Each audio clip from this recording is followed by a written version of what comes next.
Hey guys, Robert here, and I'm here with a bunch of my friends. To my right, to my right, Ingrid. Hello. Beneath me, Alex, Hi. and beneath me to my right, Eric. What's up? That's how we became the Brady Bunch. Yeah, we're missing a couple of numbers there. We're missing a bunch.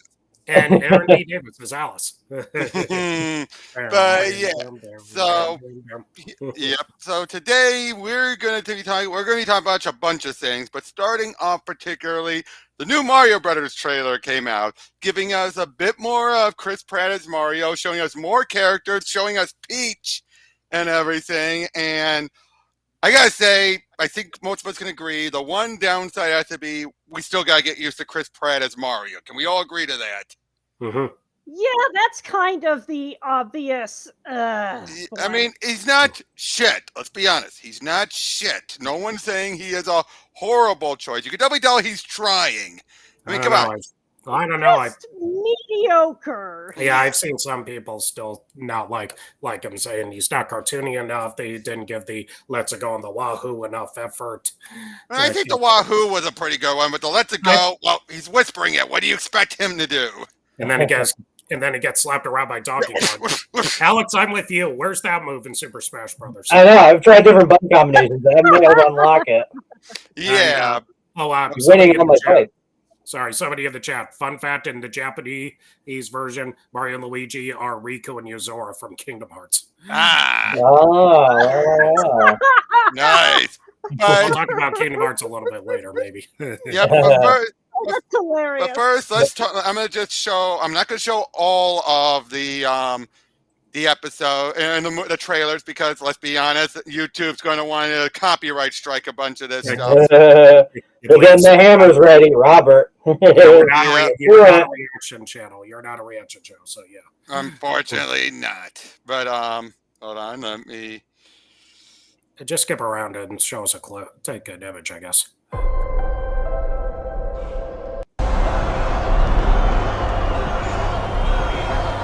Pause it. Don't play it. Yeah, well, I'm gonna play a little bit. You said you didn't want to get taken down. Let's go. Let's go. Okay. Here we go.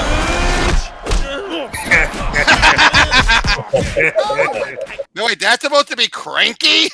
I think so. If he has nice beard, at least I'm not guarding the crystal coconut from that idiot grandson of mine. I love the layers of references there. Like, it's not only just like references to the original Donkey Kong, but like Smash Brothers as well. Yes. Yeah. And Mario Kart. Of course. Mario Kart later. Yep. Yeah. Not sure if you know who I am, but I'm about to rule the world.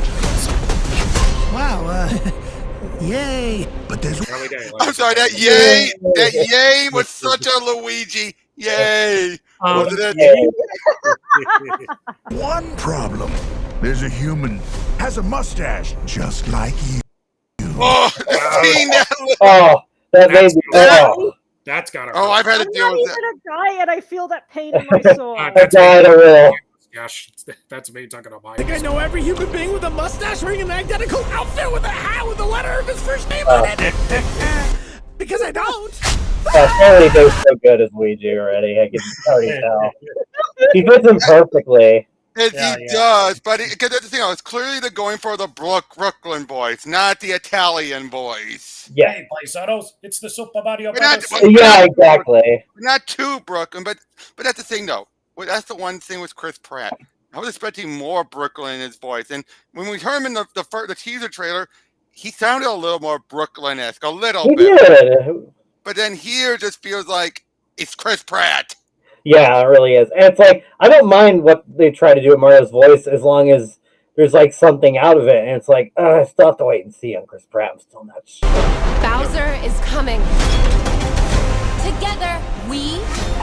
Oh! Yes. And here comes the fake image that divided the fan base, folks. We'll get to that. We'll get to that after we're done going over it. Are going to stop that monster. How? Look at us. We're adorable. Oh, geez, the puppy dog is... Yeah. We're adorable. Why do How could you say no to the Mushroom Men? Why would I imagine the Smurfs saying that? How are we supposed to do that? We're Smurf adorable. Yeah. Yes! But But see, that moment there is what set off. It has set off a bunch of people. Mario going, "Ah, whoa, bullet bill! I did not realize that was a bullet bill. I thought that was like a wrecking ball." Only now, yeah, that's definitely. now I see the eyes. Yeah, I think it looks like, I don't know. It still looks like a fake bullet bill because I think if it was a real one, you'd be in Oh big yeah, trouble. boom! Yeah, obviously. Yeah. The real one's home in. Oh, yeah. Get it out, get it out, Yeah. get it out! Oh, God. I like how Peach is the one who runs to get it off of him. She doesn't have Toad do it. Yeah. Scales, yuck. I hate fish. Oh, Oh, Tanuki! oh, that made me happy. Ricky Raccoon. Firepower! Fire, fire, fire, fire, fire. Cut it out. Settle down, butt munch. We should do our Beavis and Butthead. They're all Yeah, but the fact is, like, so this is how they got there, not through the warp pipes, but some wind tunnel. A magical thing. Need more detail. Tell me things. Yeah. no pressure. Wait, did you know that she goes from a more of a sassy look to the wide-eyed? Yeah, yeah. Because I got out. Because I got Eh. out. Because She's- And then the moment that caught everyone off guard! Wasn't expecting that. At least from Mario Kart. Not just that, but Rainbow Road! Yes.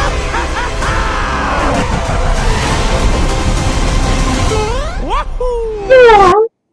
Now, that, I think Chris got it there. Yeah. I definitely think he got the wahoo, but Yes. okay, so let's talk about. First things first. Funky Kong in the back. Yeah, Oh yeah, I know. They crammed so many characters. I'm surprised I wouldn't think would make it in there. Like, I think there's a poster that shows Diddy Kong and Dixie Kong too. I'm like, holy crap! He's and these finally are DK country characters, which given Miyamoto stuff and everything, you're like, surprising. Ow! right. You're He's surprised. finally I know. And about time too. And this time he's in love. Yep. But like I said, I'm loving the music of this here. But like I said, Peach, this is what. No, actually, no. Let me get back to where. It's where she gets the helmet. The other outfit, yeah. Yeah, this here. Okay, I want to know why are people so ticked off about this? I'll tell you. Girl boss stereotype, bland character number 546. We've seen this with Daisy Ridley as Race Walker. We've seen that they've seen this with the Ghostbusters. They saw this with Captain Marvel. They saw this with with the Mulan remake. They're freaking sick of it. They don't want it to happen to Peach. I say make this the Peach from the comics, like a lot of people want. Which is what it seems like they're going with. That's the thing. It does seem like they're going with the Peach from the comics who's ready to go in and lead the charge. And like you and I talked on the phone, you have a good theory. Tell them the theory. There. She may do it if she'll help out at first, but then maybe she'll get kidnapped in the third act, and then Mario will have to use his skills to save her and Luigi. That's what I'm thinking. Like, they're gonna flip the script around. Yeah, Try to but make it familiar, but do something different with it as well. Like, The hilarious thing is, like, if they just made her as she is in the games, people would still complain about it. don't remind me. Mario, I have to agree with this. Yeah, this is way better than her being kidnapped 3 times a week. I mean, Ingrid, you showed me that one tweet thread, and it made a good point. Luigi is family. That's much more important. That will give Mario much more incentive than being brought in this weird land. Then this princess who he's never met gets kidnapped, and why would he go save her? He'd be like, You want me to do it, princess? Not the Now most we've seen movies like that emotional. before. but- That was a lot stronger of an emotional hook. It is. It really is. But it Yeah, feels hell, like- even in like the original Super Mario Brothers movie, I know people are shuddering right now, but even in that, like, they build up Daisy to be like, you know, they have this relationship before like the whole kidnapping and stuff, and they had to go rescue her. Exactly. But I've just seen there are some people out there who really think, oh, let me get back to it too. With Mario being the butt of the joke and everything, they're like, oh, she's better. He is like, he's a plumpy plumber from Brooklyn who just got brought into this world. Even if he is a bit athletic, which he might be, he still doesn't know how to get around this world. This is not the first Mario game where it's just a bunch of platforms like, woohoo, woohoo. This is the later games where you're like, woo, ah, woo, woohoo. I mean, Yeah.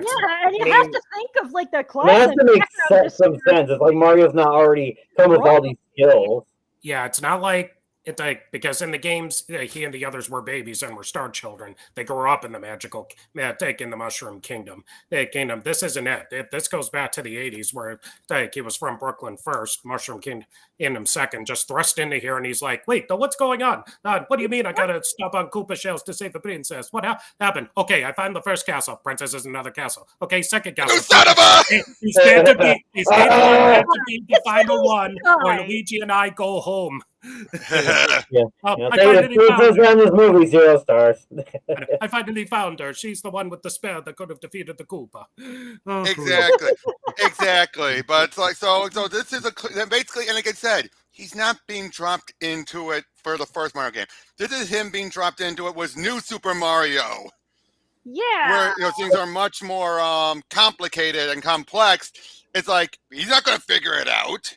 I know, it's just their own interpretation around, like, oh, let's just adapt the first game. It's just like, first game's like, boing, boing, grab the power up, go shoot fireballs, go rescue the princess. A lot more material to work with, and it's very clear from the sheer concentration of references in the background that they're looking at the entire Mario catalog. Like, we could get them with the post-credits scene where they're all vacationing on Isle Delfino.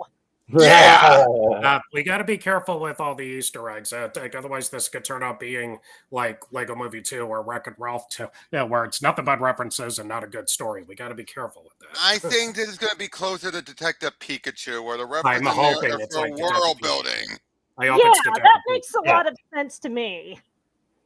I hope it's Detective Pikachu, yes. Yeah, so, It's but like, it would have been blank space anyway, so let's put something that's already got a little bit of a history there. exactly. But yeah, I mean, unfortunately, I am seeing some people who are saying some stupid stuff. I'm seeing some people saying Peach is a dumb bimbo damsel. Nothing.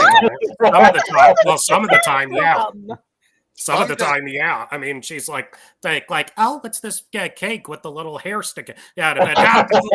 Help! Don't remind me. That's My sister true. would make fun of her all the time for all the time she gets kidnapped. Why would people want to see that? That's what I bother. Why is it some of these guys are upset that they're not getting that version of Peach? Yeah. But it's like, and again, if they did go with that, people would complain about it too. It's like, oh, she's so stupid. What kind of character is this? Mhm. Like, you can't win. Damned if you do, damned if you don't, and I hate It's it. like it's supposed to be a fun little movie, and people are just blowing it out of proportion. It's a dumb cartoon movie. If it wasn't a Mario movie, then it would just be dismissed as another Illumination flick. My personal theory is that it's all the poison of cynicism. They're just not willing to give it a chance at all and are more interested in using it as bait to fuel their own rage, whether or not it even makes any sense. They've already decided that this is the way that it's going and aren't willing to see any evidence to the contrary. Yeah, We've been disappointed before, but I'm hoping not to be disappointed in this. And let's face it, the majority of the audience is going to be Mario kids anyway, dragging their parents to this. Pauline was in Brooklyn. Pauline was in Brooklyn in the back. Yeah, I love that. I love that, Pauline. Now, do you think they're gonna hint off that she might be Mario's ex, or do you think it's just gonna be a cameo and nothing more? Cameo, because that would be awkward. And then all of a sudden, and then the next game, Dong City, jump up, superstar. We know. Robert loves that song, folks. I love it too. It's great. But I think they want to put the focus on the brothers and their relationship. Right. So when they're separated, you really feel like, oh, gee, they have to save Luigi. They need to get back together. And well, what's Luigi's classic character arc? He's a courage, and having to navigate a scary situation where he's kidnapped is a perfect scenario for navigating that. I've got to be strong for my brother. I'm going to have faith he's going to come save me. In the meantime, I have to hold the fort while I'm in jail. Yeah, literally from the booze. I just I just hope we get enough brother moments and they're not separated throughout the whole film. My guess Yeah. is I think it's going. Here's what I'm theorizing. I don't think Luigi's going to end up right in front of Bowser. I think he's going to be. They're going to just be in separate parts. But Mario is going to have Toad to help him, whereas Luigi's going to be a nervous wreck running around from the booth like ah, and eventually stumbles into. That's what the teaser kind of hinted at. Don't touch it. Oh, it's okay. The mushroom's fine. I know. Yeah. But I'm saying no. But I'm thinking though, with Luigi, he's going to be flailing around until he stumbles into Bowser's, men, and they bag him and bring him before Koopa, and then be like, because it sounds like. By that point, by the time he meets up with Luigi, Mario's already making a name for himself. Yeah, that checks out. Could be worse. He could have been on Yoshi's Island, become Mama Luigi. Oh, the Yoshis! Oh, I love that. That brief. They move in herds. They move in herds. Dr. Grant, my dear Dr. Statler. Welcome to Yoshi's Island. There. That is adorable. I know. Aww. Yeah. Cute. Yeah, but like I say, though, I do also like how they do their version of the fire flower. Yes. I mean, they never ate it; they just plucked it, and then better yet, I did just plucked it. Yeah. But the joke was but when people do parody, they eat it. Yeah, of course. Because they also think, oh, that's the one thing that the old cartoon got right. They just touch it. Yep. Yeah, Patty makes cake, them all powerful. pasta, man. Give me pasta power fast as you can. Yeah. Yeah, Oh, I think love- that's the one thing. Yeah. I love that. Okay, Peach. she's going. Oh, Like Twilight. She's Twilight Sparkle. That's what she is. He's like. Yeah.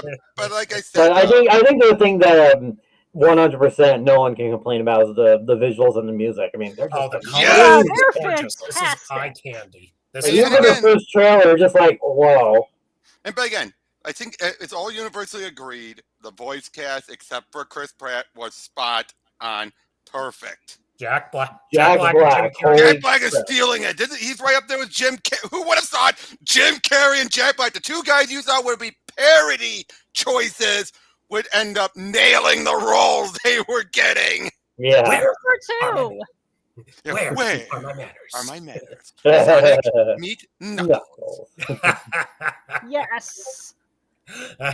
Speaking of Jim Carrey, I saw a tweet with a picture of him as the Grinch in 2000s with Eddie Murphy dressed as the Clump in Nutty Professor. And I'm like, imagine like Christmas dinner with these two. You wouldn't stop laughing. Oh, God. Whoopsie, forgot about the reindeer. I forgot about the reindeer. Oh boy, have you guys seen that Mean One trailer? Yeah, the what? The Grinch parody. Not yet. No. I have not.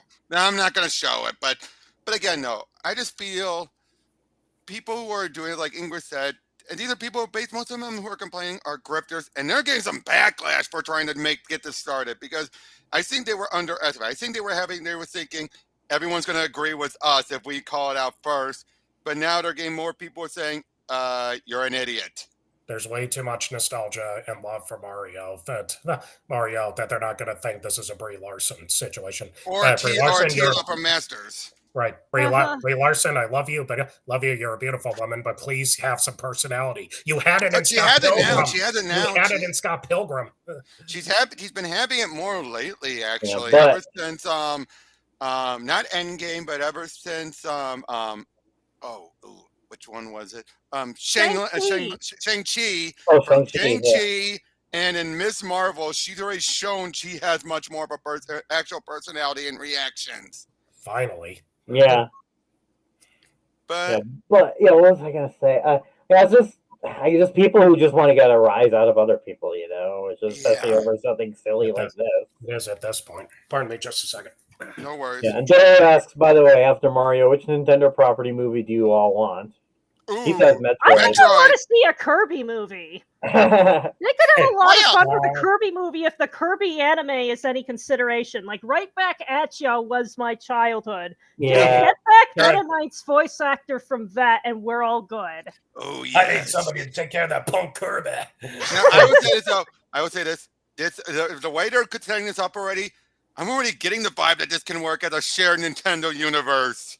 I'd be It's okay really with that. good. A lot of Especially- people. Yeah, Sorry. sorry. No, go ahead. Go ahead. A lot of people might say they want a Zelda game and Zelda movie, and I'm for that. It could be all Lord of the Rings things. Hey, Bianca. Hey, Bianca, what's up? Me, on the other hand, I want.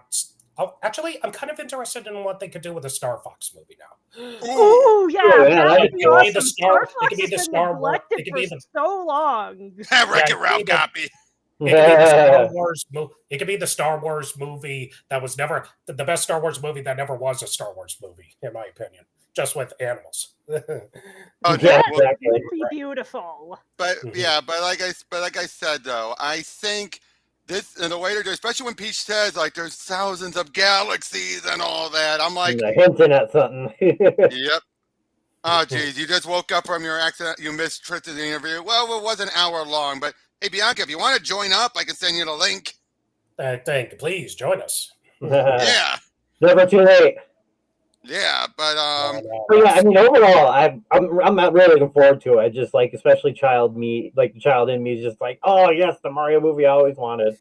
yeah. Hey, just like Sonic 2. I mean, Ingrid, when you and I saw, we both agreed it was almost just as much. Oh, brother has your laptop. All right, but hey, but Ingrid, you and I both agreed that it was sheer perfection on almost all counts on that because of how much they didn't double down on the wrong stuff. They doubled down on the right stuff.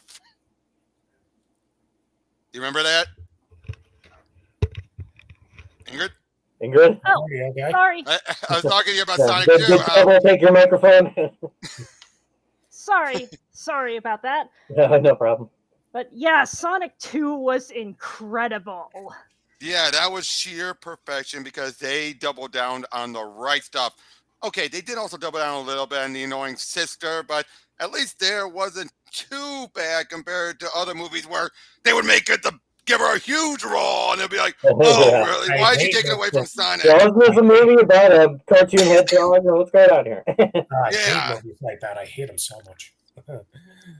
Because they knew, and I think what helped out, well, I'm going to say, they knew people wanted Sonic, they wanted Tails, they wanted Knuckles, they didn't want much of the human characters. And they don't want them gone, but they don't want them dominating. Yeah, well, And that's the thing with this. Like, it's something you see so rare where like this big studio is actually listening to feedback. Like they actually got what's his name to redesign Sonic in the first place, and then Yeah, the other stuff like when they forgot to credit Tails' voice actor and actress, and then they added Colleen, that. yeah. Yeah, I met her. and she seems very sweet. Yeah, She she is. does. Yeah, that's what I heard. I mean, Sora from Digimon, the English dub. What else? Jazz. Sister, Jazz. Yes, lots of great voices. She was Wasp. last in Earth's Mightiest Avengers. And Right. good show. Wait, Dario Flamin says F-Zero in the vein of the Fast and Furious in space. I could get on board with that. Make it all about family. Captain Yeah. Falcon. Yeah.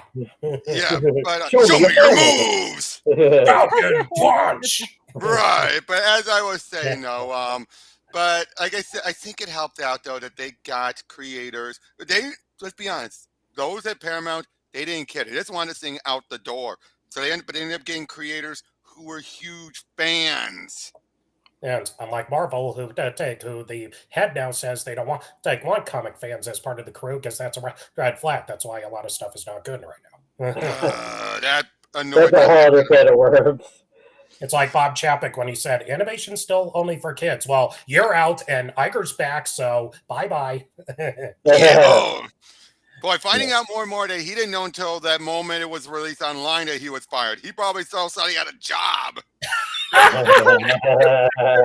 What's this? The paper? I'm fired. What's this? What's this tweet? What's this tweet? I know. I'm an old man.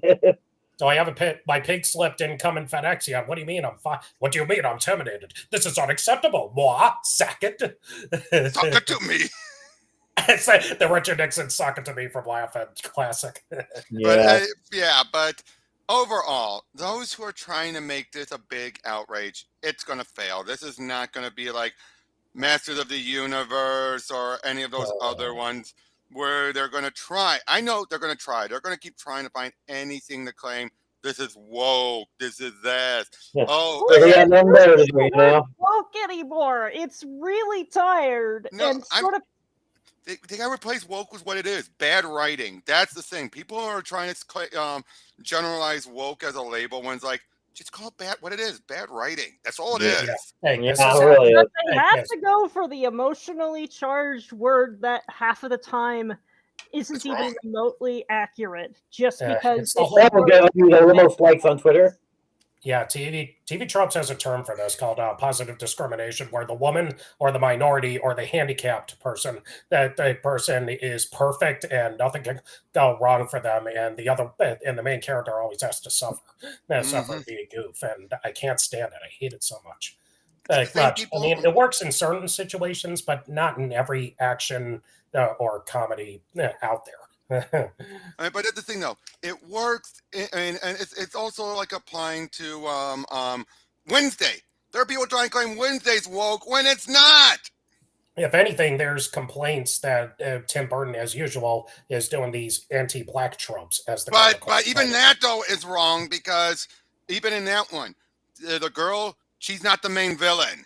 She's not even close. The main villain is a Hold white guy. on. Spoilers. I'm sorry, I can Alex. see it. Sorry. Robert, don't say anymore. All right. Yeah, I was I just gonna see say what I was just gonna say what race that it was, and trust me, there's plenty of white guys, so it could be any one of them. Yeah, but no, I saw a clip from it. It looks good. I'm gonna definitely check that one out. Yeah. So, Now, I love Addams Family. just to make it clear to you, dude, Burton's only directed the first 4. But yeah, Yeah, I wasn't sure if it was involved. I know Burton was involved. I didn't know how. very much involved. But it's the showrunners, and these are the guys who created Smallville. Interesting. I want to go That's back. why I know. That's why I feel like I mean, there are a few moments here and there, like Wednesday saying, "Are you mansplaining my psychic powers?" And that's the other thing. Her psychic powers are not really. They're more visions of the future, but they're not perfect. They rely on emotions, and they help her. They can more cause her to screw up than anything. Oh, so kind of the opposite of Carrie. Yeah. That's all I'll say. I'm giving you just little things that are just very subtle, but Okay, also, but a man's, with all due respect, I'm explaining. yeah, why but even no, when she says that, though, I can smell Riverdale from a mile away. oh no, oh no, this is not Riverdale. This is not Riverdale. Thank God. Oh, by the way, one other thing, did you know who Christina Ricci ended up replacing? Zora Birch from like the sister from Hocus Pocus, among other things. She was actually in the role. Had a family emergency, had to leave. So Christina Ricci took over. So it was just by happenstance they got the previous Wednesday. But I want to tell you this: you can kind of tell when they had to reshoot her and superimpose her on, because you'll see some moments where like, yeah. Yeah, well, I'll have to keep my eyes peeled. My hand desperately wants to be thing right now. Or like Larth could kick Lurch's butt. It could kiss in its butt too. Because of that apple butt beavis. Yeah. You rang Mrs. Adams. I had to do that Beavis and Butthead stuff. Yeah. But so again, people just want reasons to moan and bitch and complain. It's like, again, not everything's going to be Ghostbusters 2016, but they want it to be. That's everybody. Sometimes things are just bad because they're mediocre. Yes. Sometimes it can just be a fact of it just being normal. This is a thing that happens normally. They're probably too incompetent to enact the kind of conspiracy you're thinking in your head. Use that energy to write an actually fun story with a secret conspiracy. That's how I managed to save myself from overthinking myself to death. I just take that energy and put it in a place where it's doing something productive. Just being like me, just don't think it all. There's equal but opposite. I remember approaches. philosophy. Somebody once said, "If you don't see anything you like make something that you would want to watch or read or play." Or realize the potential you saw in the thing that you were disappointed to not see. Light a candle. Don't curse the Yeah. darkness. You'll be a lot happier that way. I'll only start seeing red flags if the creators come out and start calling all the haters, deflecting the criticism. Now it depends on what. And now I say it depends on who they're reacting to. If they are, that's the other thing that bothers me. When they're mocking the trolls, the haters. Oh, you might be able to join on. Hold on then. No, we're gonna have 5, folks. Hold on. Oh, why? It's not a number. Nice. Yeah, 7's mine. 7. But I'm not drinking a 7-Up, surprisingly. What I was about to say is that, but you got to look at who these people and who these creators are lashing out at. If they're just lashing out, people who are giving legit criticism, then yeah, they're the ones in the. But if they're going after the trolls, the haters, those who are completely like, you're a bunch of hacks, or, oh, I heard this from my sources. Your sources are wrong. No, they're not wrong at all. Oh, you're the one lying, kind of covering up. Where are they? This is the problem. This is the problem. The social media has blurred the lines for me. I can't tell it apart anymore. Yeah, but that's my point, though. If they're mocking the haters, don't be saying they're coming after us fans. No, they're coming after you zealots. That was the thing with She-Hulk. They were mocking the haters. They were mocking those who are the extreme, like, who were the whole anti-women stuff. They weren't saying all fans were anti-women. They were mocking those that they knew they were going to be getting. I'm still hearing it. Hell, I low-key use that as kind of a bit of a litmus test for some other creators I would have otherwise liked, because I'm going to listen to somebody that I personally trust more, like Liana K, on that subject than I am some random guy on the internet. Hey, Bianca. YouTube channel. Bianca, welcome. Hello. I woke up to nobody in the house. Oh, no. So, Hey, don't be home. Hey, tomorrow's December. Do not be home alone for Christmas.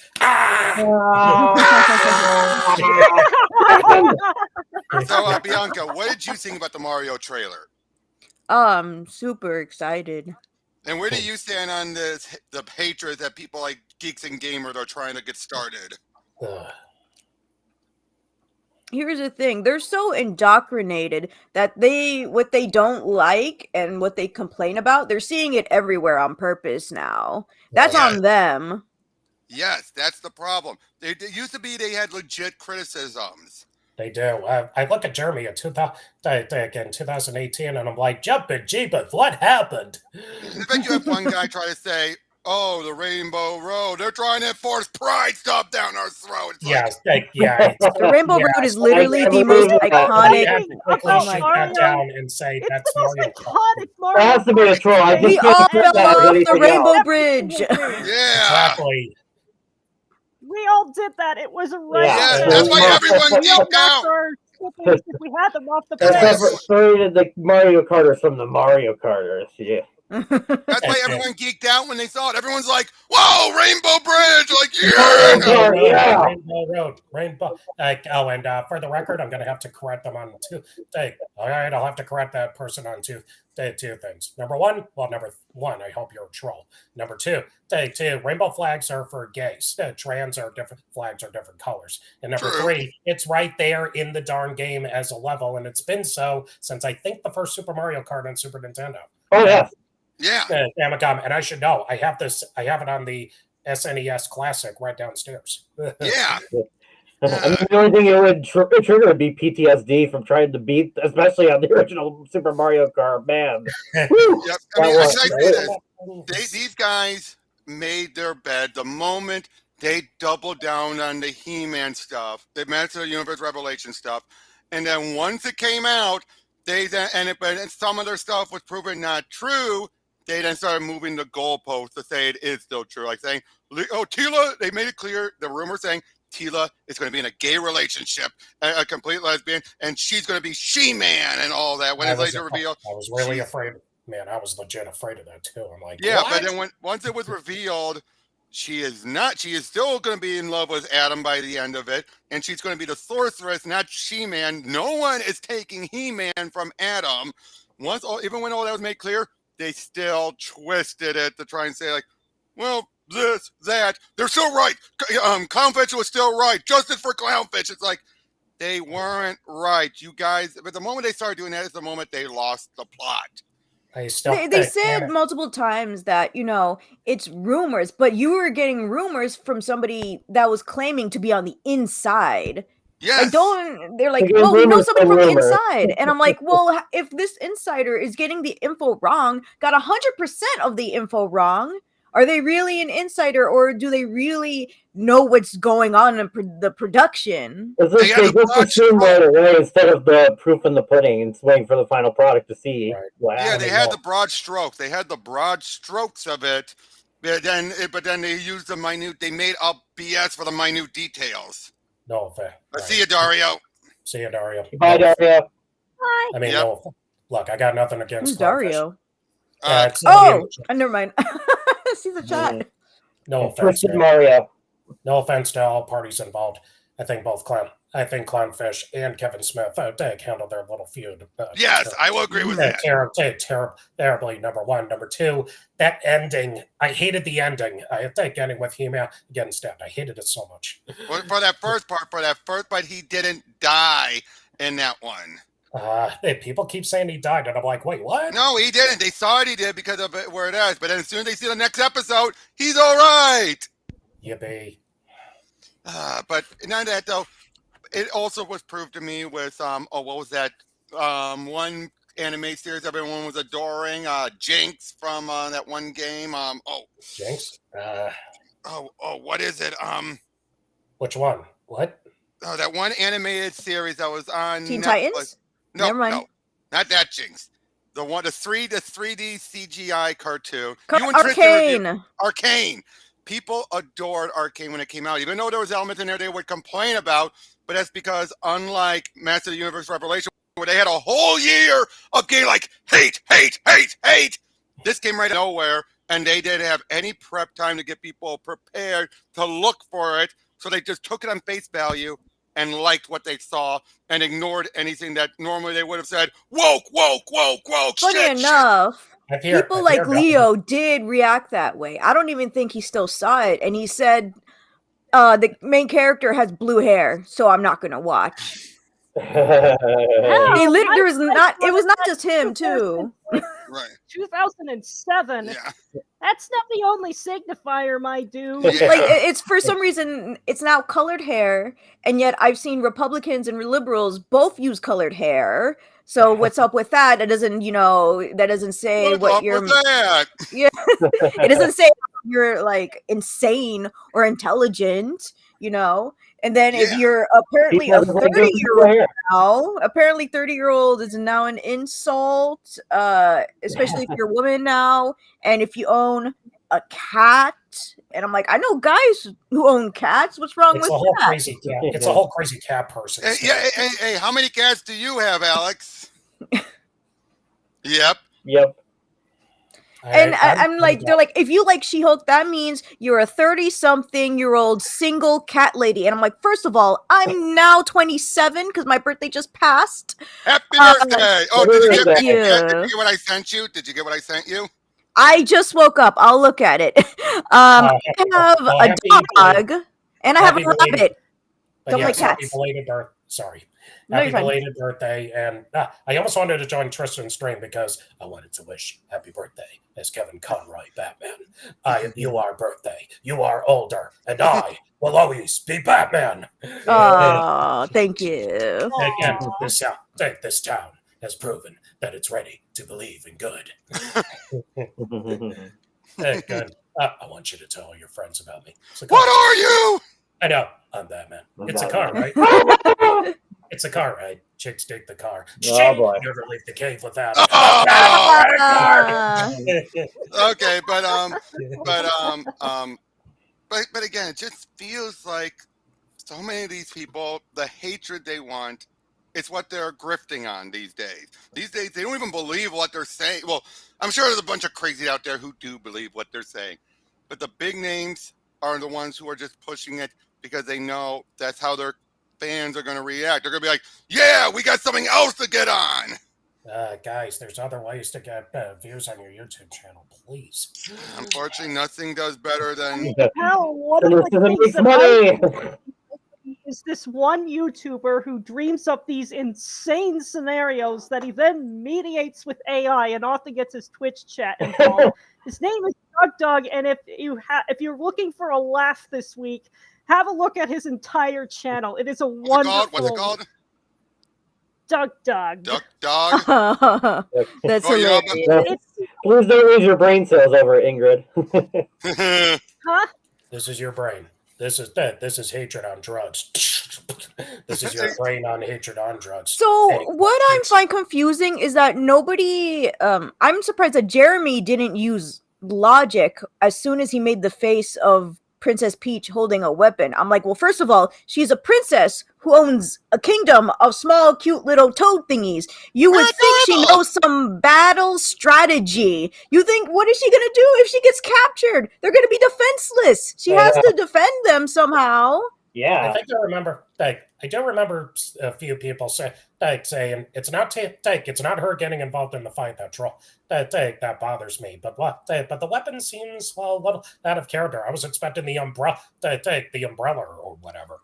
I have a prediction that her grabbing the weapon is rather going to be her first time meeting Mario, or she actually did fight Bowser and lost, and that's why she needs Mario.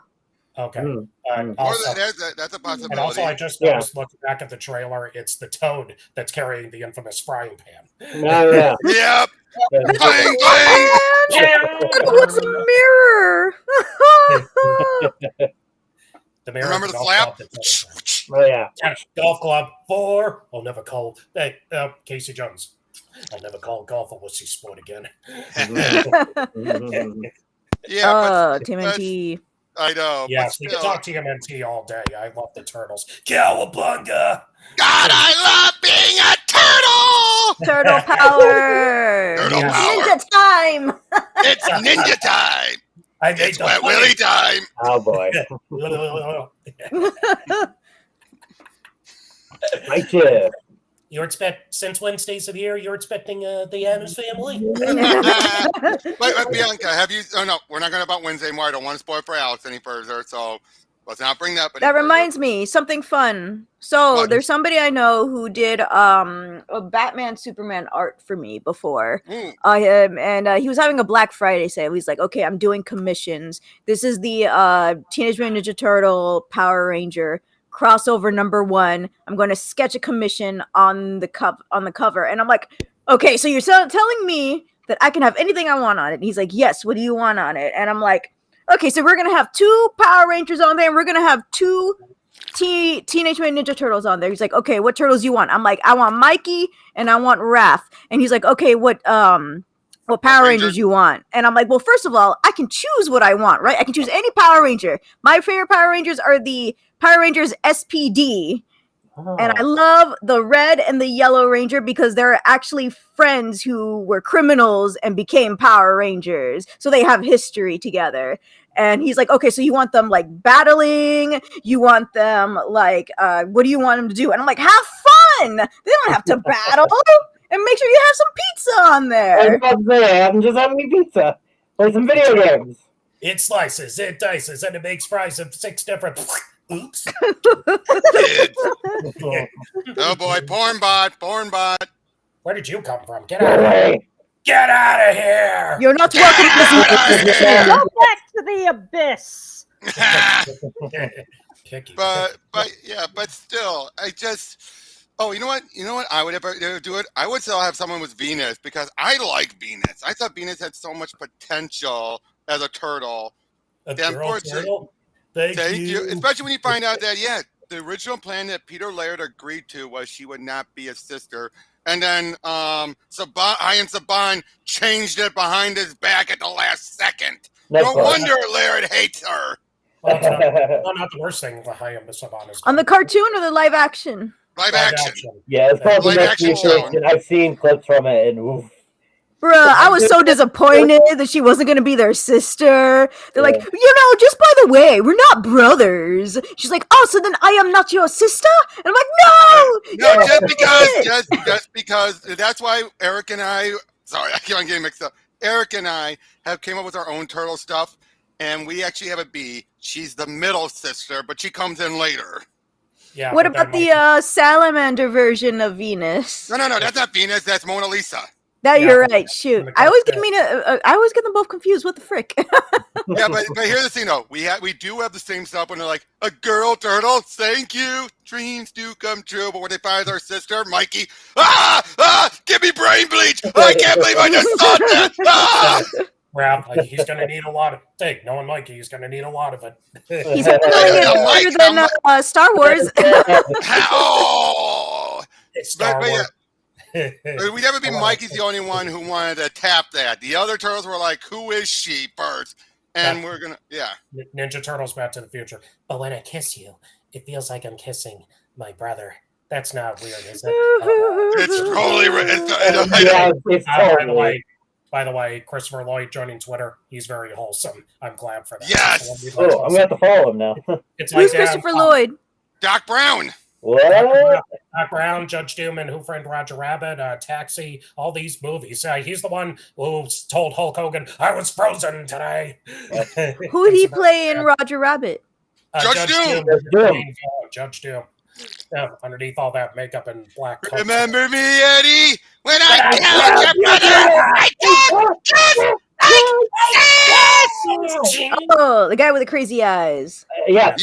Ding, ding, ding, you got it. Yep, the J-Bugs. Yeah. And he never blinked. He never blinked. Ooh. Can anybody tell me? Perhaps you would know where the rabbit might be, Mr. Valiant.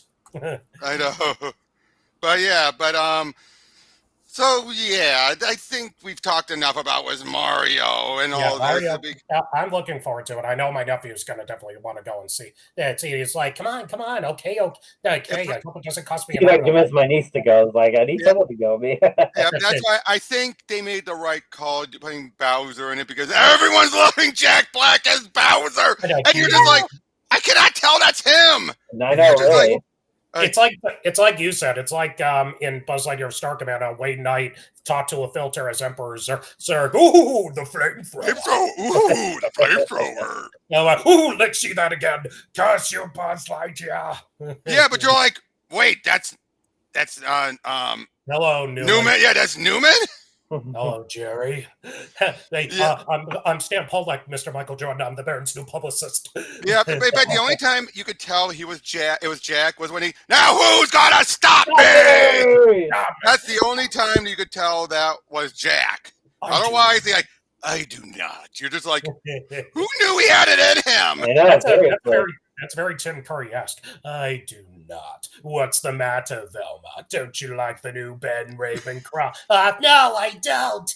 I got to bring, actually, that does want me to talk about one thing. That Velma show. Oh, God. That's a case where I have a feeling it's going to not do well because it's clearly, there's no heart in it. They just want to tell jokes and use it as a shield for everything, saying, "Oh, they're diverse characters. It's our diversity shield." It's like, it's like the trolls we were talking about. It's like, hey, we have money. Hey, they gave us some money. Let's make a show. Yeah, especially when you have Shaggy as Norville, and he doesn't even look anything like Shaggy. You have Daphne being Asian, and she looks stereotypically Asian. It's like, what? And then they're having it be, Freddie is so white and has daddy issues. He gives Eric Trump a run for his money. It's like, why did you say that? These creators have shot themselves in the proverbial Scooby. They shot it in the trailer when they were taking pot shots. Like, now that's mean-spirited pot shots at the critics because they're not going at the critics. They are labeling. That's the case where they are labeling legit criticism as fanboys who can't let go. I hate them. I hate them so much. Because like I said, I've seen cases of people who are clear, like She-Hulk, that was clearly taking pot shots at the haters, the ones who are like, I don't want a girl Hulk. It's like, those people exist. Sad but true, those people exist. Yeah. So they're making fun of those types because they do exist, and unfortunately, they're becoming more and more vocal. It's not like when Jeff Johns did Superboy Prime and was making fun of the more entitled fans, but that was before the entitled fans had a bigger voice I mean, obviously he knew they existed, but unfortunately he was doing it too much ahead of time that people did make the mistake of thinking he's attacking all fans. But now as we look back and we compare the entitled fans now, and they're like, they're talking just like Prime did years ago. He put the wagon. Yep, he put the wagon before the horse. Exactly. What are we talking about? We're just talking about creators taking pot shots at fans, and where does that different? Those like She-Hulk, they were going after the clearly trollish entitled fans that they knew were going to be coming. But then you have stuff like Velma. Oh no, those are the ones where they're labeling anyone who would have legit criticism as toxic fanboys who won't let go. Right. Especially people like the one who voices Velma herself in that series, Mindy. She's like, oh, you guys are just racist. And then people were like, wait. Like you say that you're saying she's fine to be Indian, but what about that time that she was Asian or that time she was Hispanic? Are you going to ignore those? And then she just shut up after that. Good. And I'm like, exactly. Yeah. And then, geez, once again, we got another one. I told you to get out. I told you to get lost. I'm going to be Oscar the Grouch right now. Get lost, will ya? Scram. Damn, goddamn, because I really hate, because Grouches hate Christmas. Oh, speaking of Christmas, I can't wait for the Matilda movie to be a musical movie to be on Netflix on this Christmas. Nice. They're doing a Matilda musical movie? Yeah, based on the book.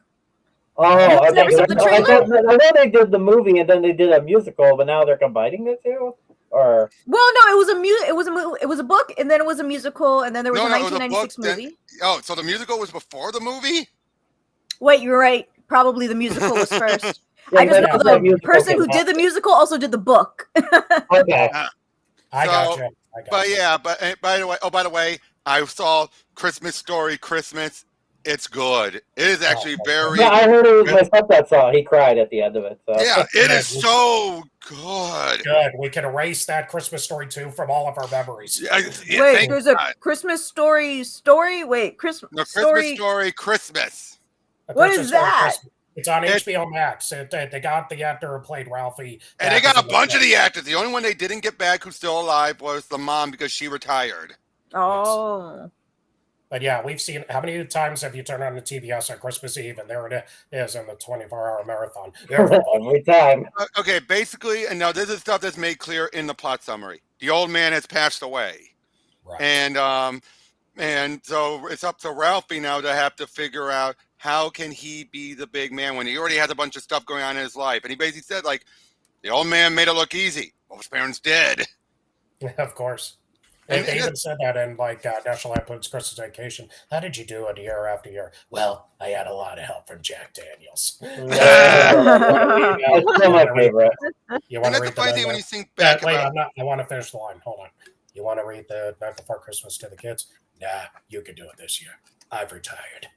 I was saying, that's funny when you look back at the old man. He did love Christmas. He truly did. Cranky as he was, he loved Christmas. But that's the funny thing. As cranky as he was, he loved his family. He was not. I mean, come on. He's the one who got him the BB gun. Exactly. And what happened? Boom. Thank God he had the glasses. Thank God he had the glasses. Glasses. You'll run up the minutes, kid. Oh, I hate that. Oh, God. Oh, Jesus Christ. But the fact that guy who played Ralphie went on to do the Big Red commercial, remember? He was the guy with the sousaphone kissing his girlfriend. That's right. The guy who played Ralphie. Yeah. I mean, you're saying that like I know who you're talking about. I don't know this movie. Ralphie from Christmas Story. I've never seen it. What? What? You found the impossible, folks. We still have somebody. They air it 24 hours on Christmas Day on TBS and everything. It's become one of those. That's funny. You think I watch TBS on Christmas Day? Okay. Later. I'm sure you can get it on DVD and streaming. Don't worry. You should watch that then coming up on Christmas. You should. It's actually a pretty good movie. It's I think the Wonder The leg lamp. Everyone recognizes for the leg lamp. Yep. It's a leg like a statue. Yeah, statue. Ralphie, don't touch that. That's that. I know somebody who's going to miss their favorite radio program. Yeah, there's only one thing that can turn me away from glowing sex in the window. Little Orphan Annie, brought to you by Rich Chocolatey Ovaltine. Oh, I can still taste it. Oh god. Remember those Dakota rings that would come in the breakfast cereals? Yep. But well, anyway, on a different note, something that Eric has heard me talk about no end. But you want to know a show I found recently that I found out was so smartly written that it was the reason why it didn't do so well? Teenage Mutant Ninja Turtles. No. The Ninja Turtles will always be popular. What are you talking about? Anyone here ever heard of the Disney show Fillmore? Yeah. Oh yeah, that. Oh my god, that sounds so familiar. I'm raising my hand, but you can't even see me. I don't know why I did that. Alex, it was a show about this middle school kid, and it's a parody of police procedurals. Did he have blonde hair? I know he was bald. He was bald. Oh, he was bald. Oh my god, The what? chick he was hanging out with had black hair, I believe. Yeah. Voiced by Tara Strong. Played by Tara Strong, yes. Wasn't she like a goth girl or something? Yeah. I've never actually seen it, but I've seen clips from it.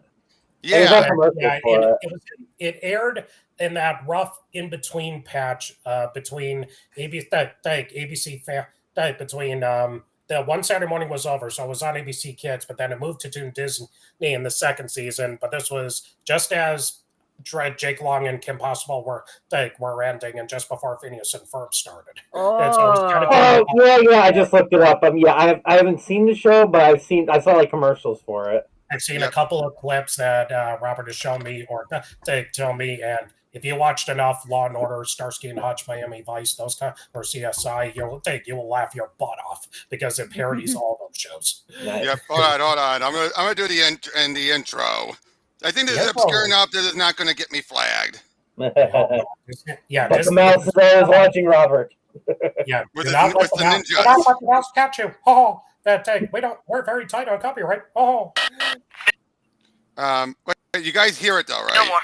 Yeah.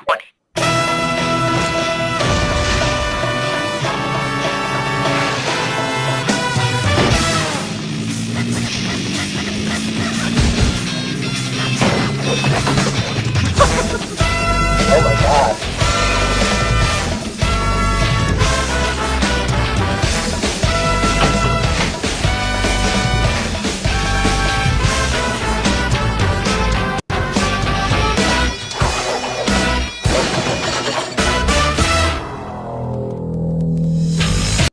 So yeah. Oh my god. I just love how seriously they take their job.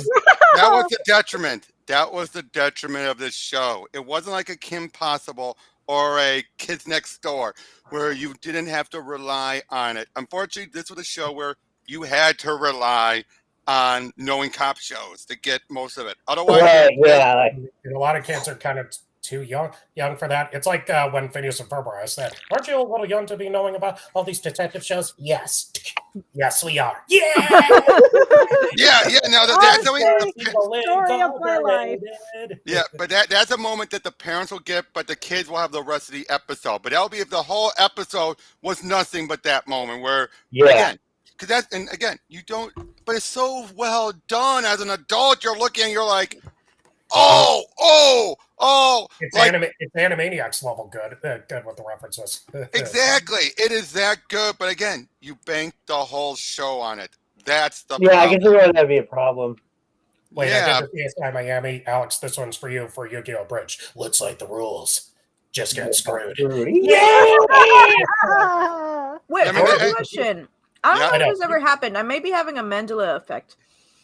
When the Animaniacs continuation or reboot thing was starting, did they also not take a shot at the critics as well? Oh, I never watched it. Like in an episode or clips or something like that, or promotional. I think they were making fun of like reboots in the commercial. Which that's fine. That's fine. Making fun of. Yeah, make fun of reboots. I personally, take this. At least they got the Trump jokes out like immediately. They got them all out.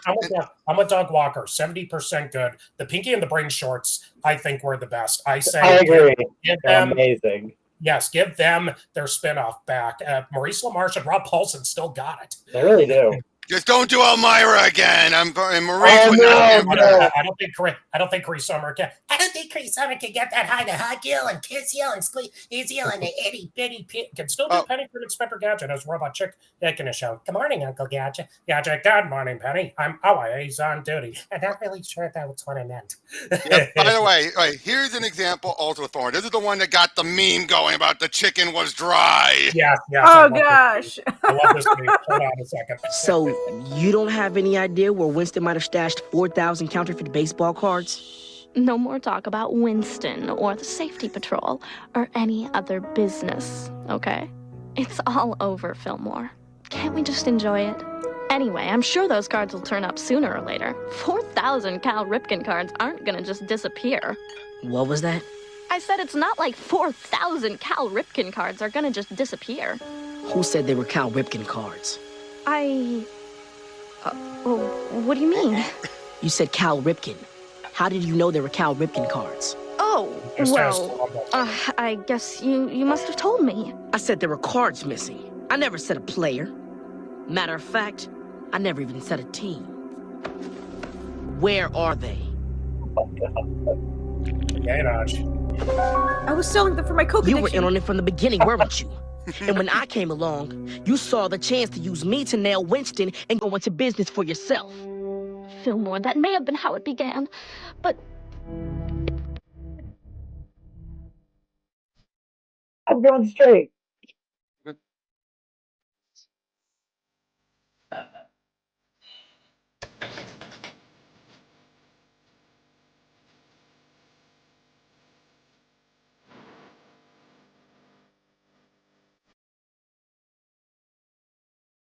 Oh my God.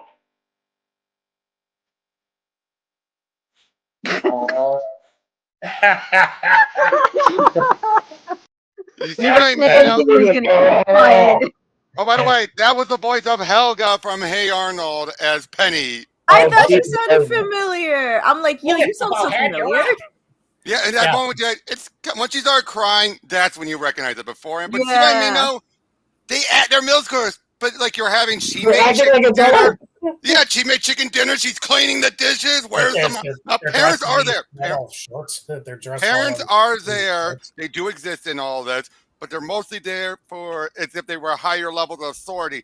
Like clearly, you have a captain who is the junior commissioner, and then the principal is clearly the chief of police or the mayor. And they're always blowing their top, like what do you like Eddie Murphy, Alex Foley's superior in Beverly Hills Cop. Man, what do you think you're doing? You could have busted the whole ring up. Hey, man, we got him. Didn't we? Listen, Foley, you're a great cop. You got a lot of potential, but you got to stop doing this, man. You guys keep playing it by the book. We got to reach out if we're going to catch these guys.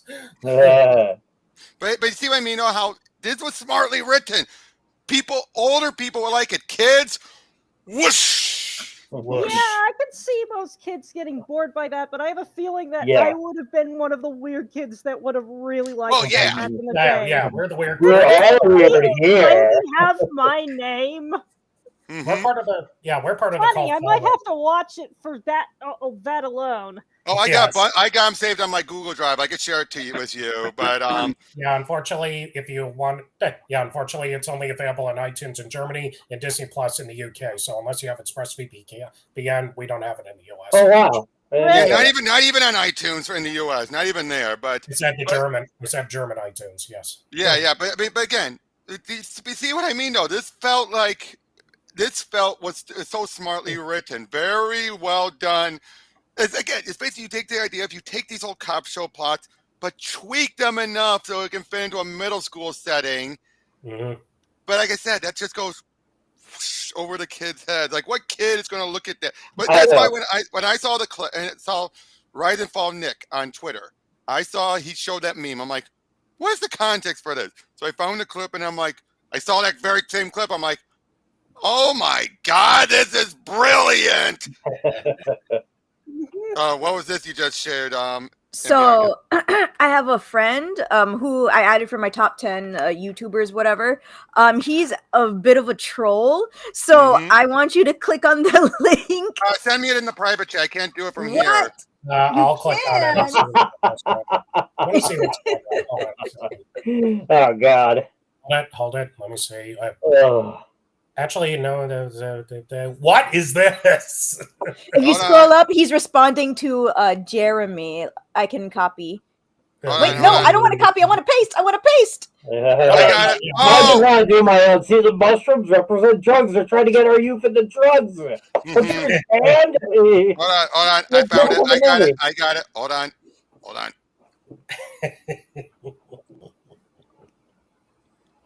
If you scroll up, it's Jeremy, and he's responding to somebody like, "Oh my gosh, Pride flag," and he's like, "Bro, it's the Mario Kart." And then this is my troll friend writing a response.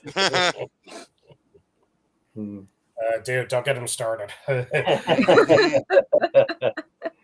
What's funny is that seeing that in the trailer made me so happy. I'm like, oh, they're brothers and they're trying to not separate, and they end up getting separated. That's so sad. And I get this though. This is a case where this guy's clearly trolling, but I saw a different person this same person, and I saw Ryan K saying, I still agree with him.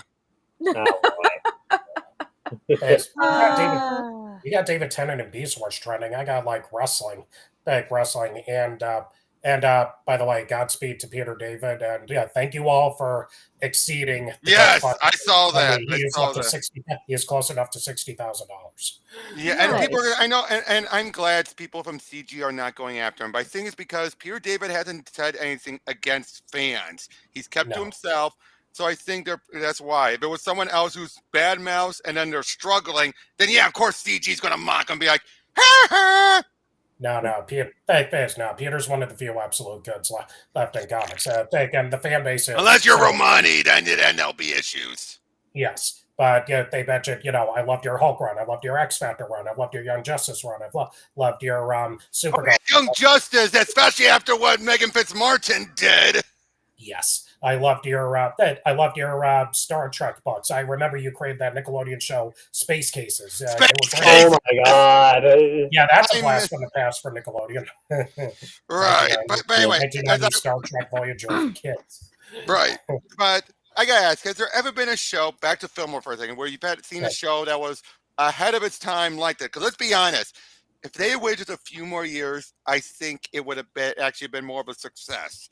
I think it was just right at that wrong time. If they just wait a few more years, because look at how many kids now are liking these type of shows at a younger age. Yeah, you have stuff like Steven Universe, Owl House, where yes, you can complain if they have a progressive message to it, but they're still smartly written for the most part. That is, I think not perfectly written, but smartly not perfectly, written. No. But they kind of missed the cups. I definitely think Disney should have. I definitely think it would have fit the Disney post Phineas and Ferb where Gravity Falls, where smart written Disney shows are now the norm. By the way, I finally saw the first episode of Gravity Falls. I surprisingly liked it. No, I did. I could see why people like it now. Wait till season 2. It gets better. Not a fan of the noodle arm designs outside of Adventure Time, but here's what I do like: the animation, and the shadows in the background. Great backgrounds. The characters are all very funny and very charming, and the animation during the action scenes and the more elaborate gags are really good. I still chuckle how Dipper is voiced by a grown man doing it. Yep. How rare do you have that? How rare do you have that? How rare do you have someone like me who could go full Minnie Mouse? Yeah, but I'm saying about voicing a young kid, a young boy. Oh yeah. I mean, they did make fun of it too in later episodes. Well, yeah, but but still, though, it's just like you get what I'm saying, right? It's just one of those cases where like you don't get that often. Usually, you more get a young woman doing it. Yeah, like like Bart Simpson, Ben 10. So I saw Ben 10 fan art of them going to the Gravity Falls tourist trap. That trap, and I'm like, I wonder what aliens they would have met. Of course, and I wonder what Grunkle Stan, and Uncle and Grandpa Max's were. Oh God! There's some comedic gold. I think it would, but I think Grandpa Max would get better along with Stanford. Stanford, yeah. Probably. I know Stanford's great. He's J.K. Simmons. He's no. You're thinking of what's his name? The big guy, the big fat guy. Yeah, the big guy. Yeah, you think about him. No, I said Stanford. That's the twin brother of Stan. Oh, Stanford. That's the J.K. Simmons character. J.K. Simmons. I'll tell you who Spider-Man is. He's a thief, a criminal. Take away my front page. So you think Santa will like these red and green Christmas M&Ms? I know. I cannot believe that he's the yellow M&M. He does exist. They do exist. There's a full voice that he's just doing this voice like this. Okay, I gotta say this. Anyone here remember the Hershey's Kisses trying to change their commercial? I remember that whole fiasco. Do you remember that, Bianca? Ingrid, do you two remember that? I think. What am I remembering? The Hershey. Excuse you. That was. I don't remember anymore. That Hershey's Kisses commercial. That classic, like ding, ding, ding, ding, ding, ding, ding, ding. But then there was like a year or so two ago where they changed it, where they had to be like, a young girl, a black girl in it, takes the kiss and it shows the family time. And everyone's like, how dare you interrupt that? And why did you hate the one everyone loved? The ding, ding, ding, ding. Oh, I hated that one. Yeah, there's I seem to have blissfully forgotten about that. Yeah, there's just some traditions you can't change. Some traditions you just can't change. It's like changing the Fruity Pebbles one. Santa, my Pebbles, your Pebbles, 'tis the season to be sharing. Fred. Hey, Fred, how can we celebrate Christmas if Jesus isn't born yet? This ain't your freaking cereal. I love it. Every once in a while, Nostalgia Credit comes up with a classic joke, and I'm here for it. Yeah, I mean, I will say, I know where you stand on with it, Alex. I understand, but you gotta be honest. Those were still some good, fun jokes in the old days.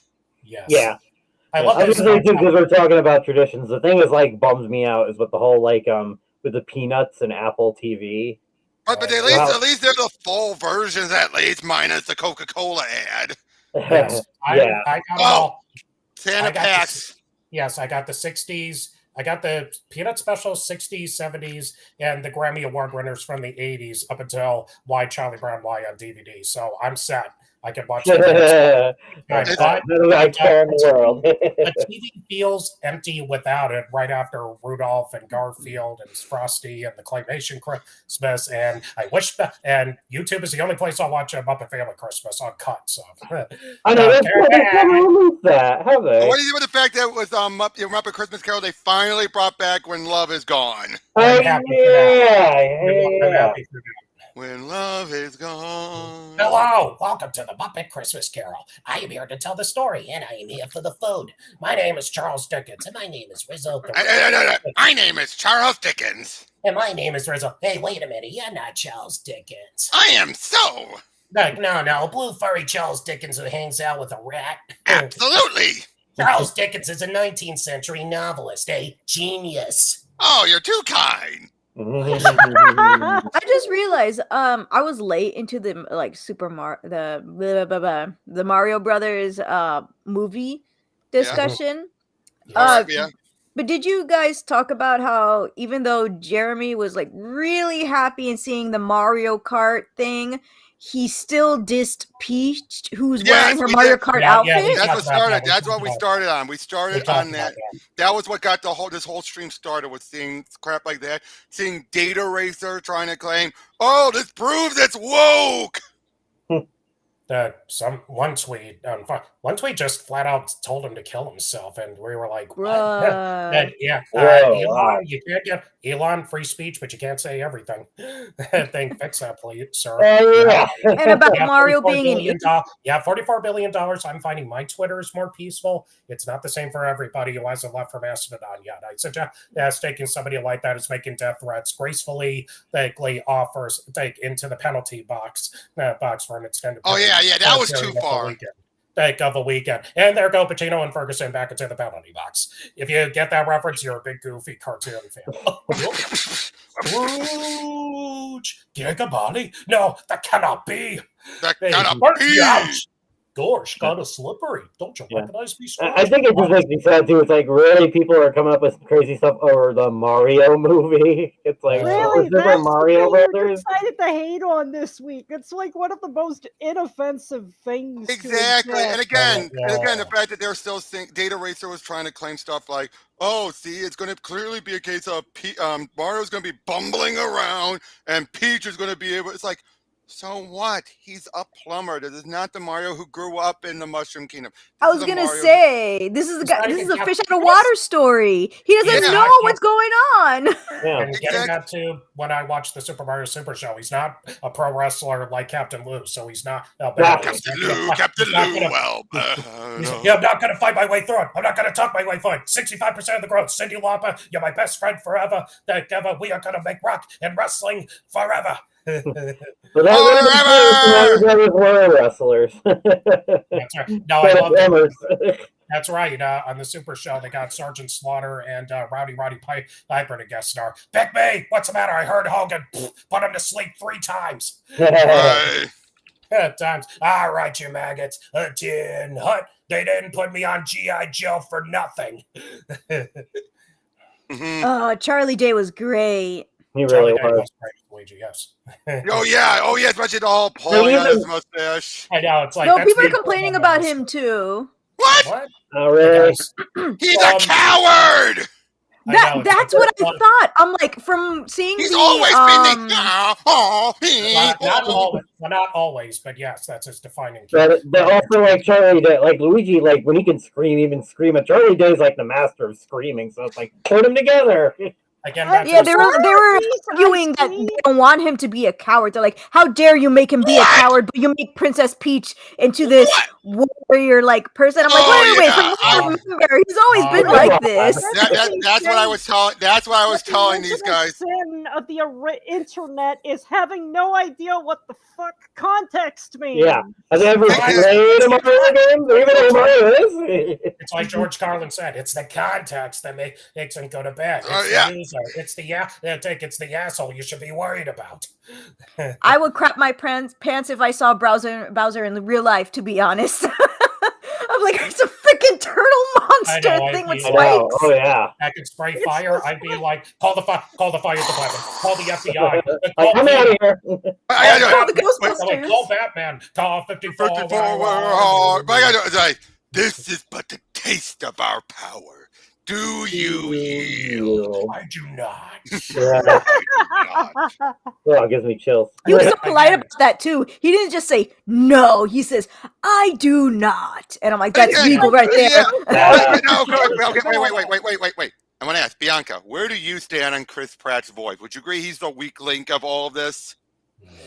The thing is, like, from our very first discussion about it with me, you, and Liana, I didn't want Chris Pratt to voice Mario because we were both arguing that, you know, the whole Italian aspect, while you yourself said, what if they use Brooklyn? And we were like, why would they use the Brooklyn? And then boom, hey, we're using the Brooklyn. And I'm like, well, mother crapper. Charlie did, but Charlie sounded more Brooklyn than Chris did. I think it's because Charlie Day, his parents are actually Italian, and the accents can be kind of similar in a way. He just has to change it a little bit. Authentic American Brooklynese of Italian descent. Makes sense. Yes, but I would say I gotta do this. Wait, I gotta do one cowardice moment from the Smith Super Show. Alex, you'll get this right away. I can't swim in the boat. Why not? Did you just eat? No, I'm about to have a baby. Luigi. Hello, Luigi to you. Someone said that earlier in the chat saying they better have a Mama Luigi joke. I gotta say, but yeah, one thing I wanted to repoint out, because again, Bianca wasn't here for this. I liked how when the fish grabs onto Mario, it's Peach who's trying to pull it off of him, not Toad. That tells you that I'd be freaked out too if that thing clicked on my face. I hate fish bigger than my finger. Yeah, but again, the fact that Peach is the one who did, she didn't have Toad like go do it. It's like, no, she's like, No. Who do stuff? It's not like in Smash Brothers where you're like, protect me, Toad. Oh, No. Jesus. Which is weird because people argued about that too. And I'm What? like, it could have been Toad. It could have been Peach. Doesn't matter as long as they get it out of his face. Yeah. The poor guy hanging. but again, fish literally out of water in this case. A fish At least can it wasn't big. sexual assault. We have to make a lawsuit now. Ugh. It wasn't like Big Bertha. It just was, no, bad Big Bertha. Spit him out. That's Oh, it. God. And now, Eric, tell Bianca your theory of what you think the movie's going to be doing. Nothing. Well, I think it'll play out somewhat to what we've seen. All those scenes will be in there. Luigi's going to be damsel. Peach may still get kidnapped, but it's going to be a third act thing, and then Mario will have to use all his skills to save her. Maybe they'll get Luigi out. Maybe he'll do it by himself. But now he's like now I really got to save the day. Toad or no Toad. There's just one thing. I want you guys to do for me. What? Talk me out of it. But yeah, I did the Cowardly Lion from Wizard of Oz. Right. But because that's the thing. He'd be like, I'll take care of that. Cool. I'll take care of that castle. Koopa or no Koopa. Yeah, but because that's the thing. It makes sense because, you get Peach is kind of training him, and she's still kind of the master in this point. So Mario kind of has her as backup, but then she gets kidnapped. He's like, oh crap, what am I gonna do? I have to step up. I mean, if I'm wrong, it's just a theory. If I'm wrong, I'm wrong. I've been wrong before. Right, and the other thing is that it makes sense. As Ingrid had shown me a tweet thread making the point of saying it makes sense for Luigi to be the damsel. It's family. If you just went with the game, have Mario and Luigi show up there, and they're like, "Hey, whoever you are, the princess has been kidnapped." He's gonna be like, "Princess who? Why should I care? I want to get home." Yeah, this isn't the Mission to Save Princess Peach anime. And then what happens? Turns out there's a princess anyway, and they're like, oh, this is what I get for saving her. Just a pick on the cheek and put out already, dump the prince. I've actually seen clips of that. Somebody look it up. Yeah, but what do you think about that, Bianca? Do you think those are all good points that these guys are just completely overlooking so they can have outrage bait? Oh, definitely. Outrage sells. But it's but if you notice though, if you actually read the comments though, who's buying? If you actually read some of their comments, they're getting some backlash from their usual people who are like, okay, this is a stretch even for you guys. And they should, because they're now realizing that this is you got to stop. You're seeing, like I said, they're delusional and they're seeing it everywhere. There's way too many Mario fans for this to bomb, and they didn't have and we don't have the same. The Sonic thing. Miyamoto's involved heavily with this. Why are they ignoring that? Sonic could have easily bombed, but they took criticism so hard, and it wasn't as bad as everybody was. And then Sonic 2 amped it up. And the sequel was infinitely better. But that's the thing about Shigeru. But Shigeru Miyamoto's going to be the make it or break it factor. Will he have enough involvement, and will he not be bogged down by Hollywood Universal executive meddling, because people do not want to see the little toads turned into minions. Yeah. Now here's the thing though. But here's the thing people got to remember. It's quite clear why Miyamoto's being involved. Nintendo got a studio a while back. This is clearly him wanting to learn how to do movie making so that they don't need to rely on Illumination and do their own thing going forward. Indeed. Oh, somebody in the comments said, I wonder if Nintendo will create a tie-in game. I would hope so. Yes, I would think so. Sonic Boom had a game, even though it didn't do so. I expect Nintendo to do a tie-in game for this. By the way, have you seen the complaint someone threw about Ian Flynn trying to claim, oh, he doesn't know Sonic and all that? But then you later find out, oh, this Twitter person who was doing this is a person who hates any American involvement with Sonic and only thinks Japanese Sonic is superior. Is it Japanese Sonic? No. I mean Japanese involvement with Sonic, meaning no Western Sonic is ever good. That's what they were trying to say about Ian Flynn's writing stuff. When it's like, people are loving the story of Sonic Frontier. Is the gameplay great? I compare it to Gotham Knight. Would you still recommend it? Because me and Aiden want it. I would recommend it. For Xbox, Box One, me for my PS4. I would recommend it. So I think it's a good experience. Yes, and the story is good. It was a Like good story. Mike Pollock was having the best acting he ever had as Eggman. He really did. This was right up there with the guy who did him for Adventures 1, 2, and Heroes. That's right. You're too late, Sonic Heroes. Actually, he wasn't like that. He actually was being, especially when you also find out his audio logs. This is an Eggman who's finally been given actual character and not just give me the chaos. So the story is good, but the gameplay is meh, which I feel like is always a problem with Sonic games. Gotham Knight. That's Gotham Knight too. I feel like at least they try to do new things with it, but they kind of just. But you keep going forward in it. It's kind of like they show all their best stuff too early. I think is the problem. Yeah, they did better in the Arkham games. The Spider-Man games, games perfected even more. Yes, Robert has finally played and beaten. He loves both games. He loves both Spider-Man games. We can't wait for Spider-Man 2. Love them. I'm waiting for what Insomniac will do with this Wolverine game, because if it's anything like Origins, and don't forget, I am here for it. Don't forget also, you also have what's the company called? Hold on. Which game are you talking about? The Wonder Woman game. The Wonder Woman game. Monolith. The guys who did in the Middle Earth games are doing the Wonder Woman game with the Nemesis system and everything. Knock on wood. Yes, Wonder Woman with the Nemesis system.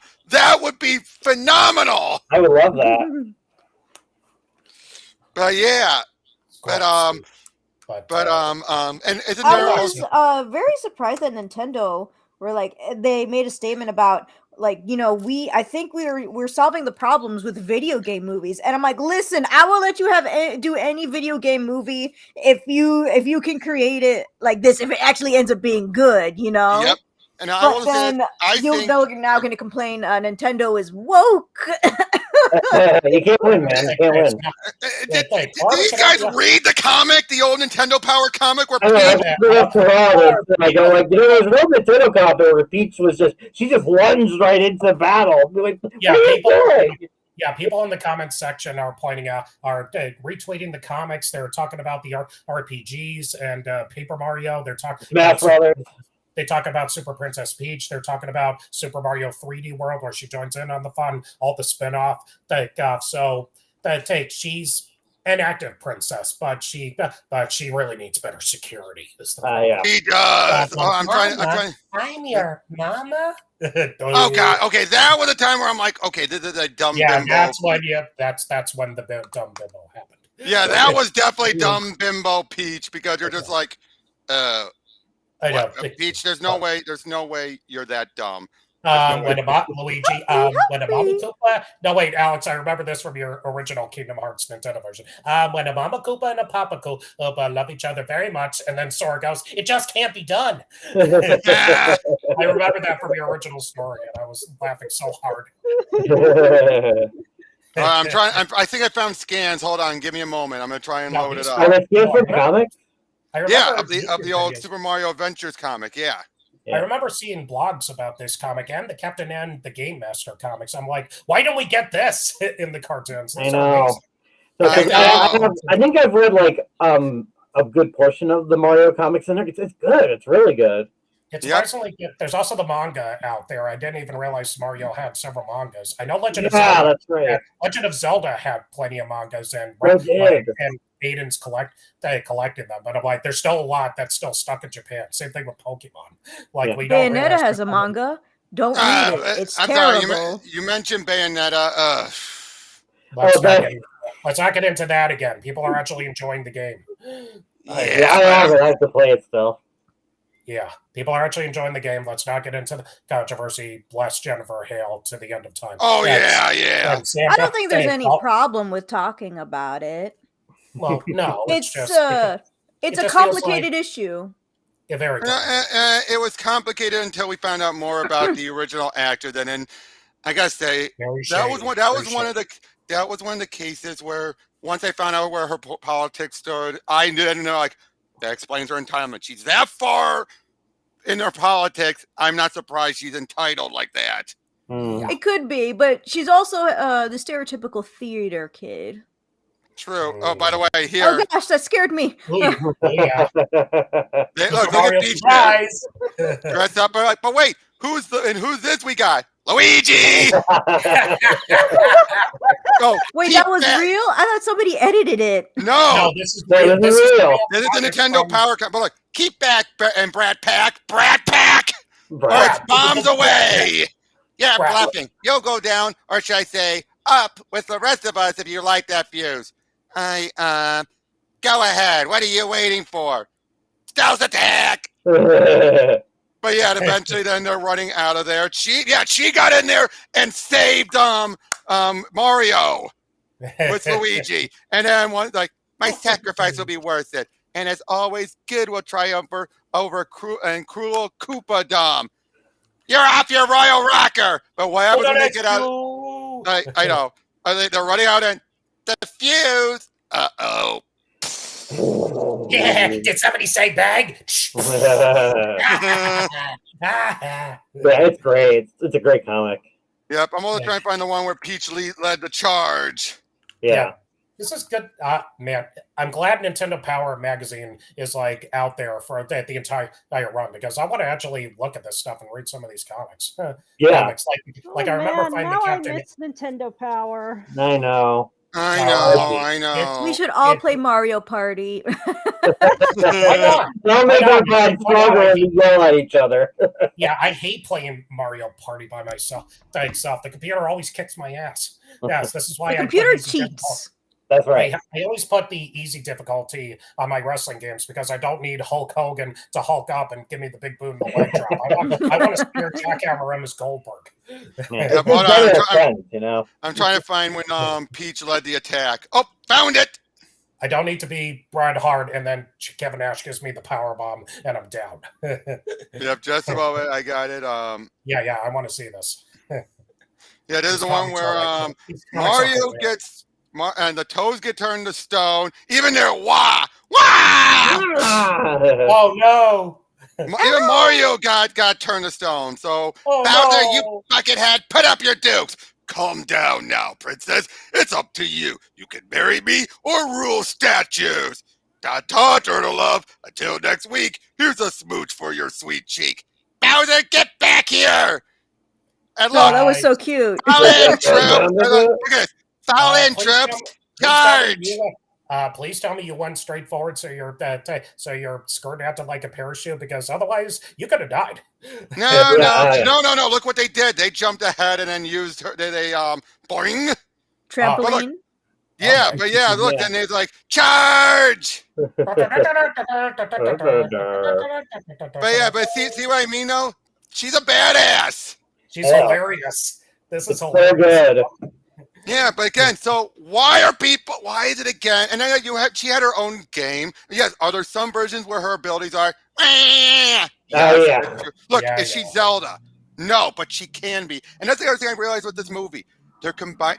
They have the model of Peach, but she's going to have the attitude of Daisy and the wisdom of Rosalina. That's the That's a good problem. way to put it. Oh, I love Daisy. Yeah, some No. people. I am Daisy. Some people are worried, though, that since they gave that to Peach, if they introduce Daisy, hopefully she's not just a blank slate of a character. Oh no! I just said she has some of that. Please let Daisy be her own character still. Well, Wait, are they related, by the way? no. No. Different kingdoms. Different kingdoms. Thank None of the goodness, because if it would have been weird. Yeah. Why? Oh, yeah. None of the princesses that I'm aware of are related. There is that theory about Rosalina being related to Luigi. Yeah, I remember that one. What? But if he's never related to Luigi, that means No, he's in the related to future, Mario. In the future, but then somehow came back to the past. It's a That's the weird. whole thing. There's no way it's real. There's no way it's real. Bowser will be real before that theory is. I warned you That about gets this. bad, dude. I warned you about this, Marty. The consequences would be disastrous.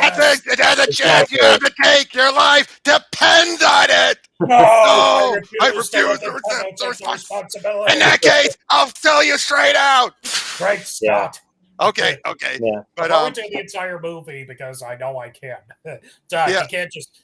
I'll get Seth MacFarlane up here to do Marty McFly because he could do a great Michael J. Fox. Yeah, that surprised me. blind plutonium. Did you rip that off?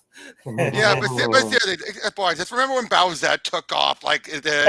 Oh my God! I can't believe Bowsette, and God bless the cosplayers because I love Jessica Negri. Oh yes, but seriously though, Bowsette was such an amazing thing that unfortunately made it clear never gonna happen. But at the same time, I think something they revealed in the Mario Odyssey book there was going to be something like that, but it wasn't like actual Bowsette. Right. They might have teased it a little bit. Yeah, I'm not saying it was exactly that, but it was maybe an idea floating around. I don't know. I gotta say, I got realized something. I kind of realized.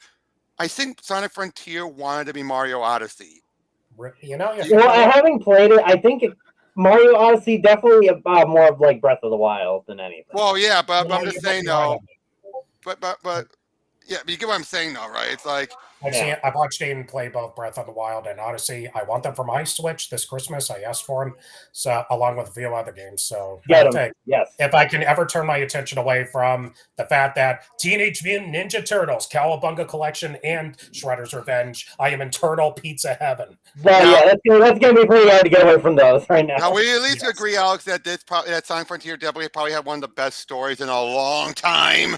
Yeah, and I think it did it right because I remember when they did like Shadow the Hedgehog and Sonic 06 where they tried to make it dark and stuff. They were just trying to be dark for the sake of it. Where here there's actual like emotion behind it. And I gotta say, the fact is, Ian Flynn is a big enough fan that he knew after what Tails did in Sonic Frontier with him cowarding when he wasn't always a coward, why not make that be a plot point for him where he's all like, I used to be brave, but now I'm just cowering and hoping for you to save me. Yeah, well, I think I know people have good gripes with it, and I'm not saying it was good, but my theory on why he was like that was because he just lost Sonic, and he wasn't kind of in a good. Well, Sonic was gone for a year. Yeah, so he was. I know, but even then, I don't know. I just feel like he wasn't in a good state of mind. He was still kind of like mourning about it. Yeah, it sounds to me like Tails is all like on the waterfront. And Sonic, I could have had class.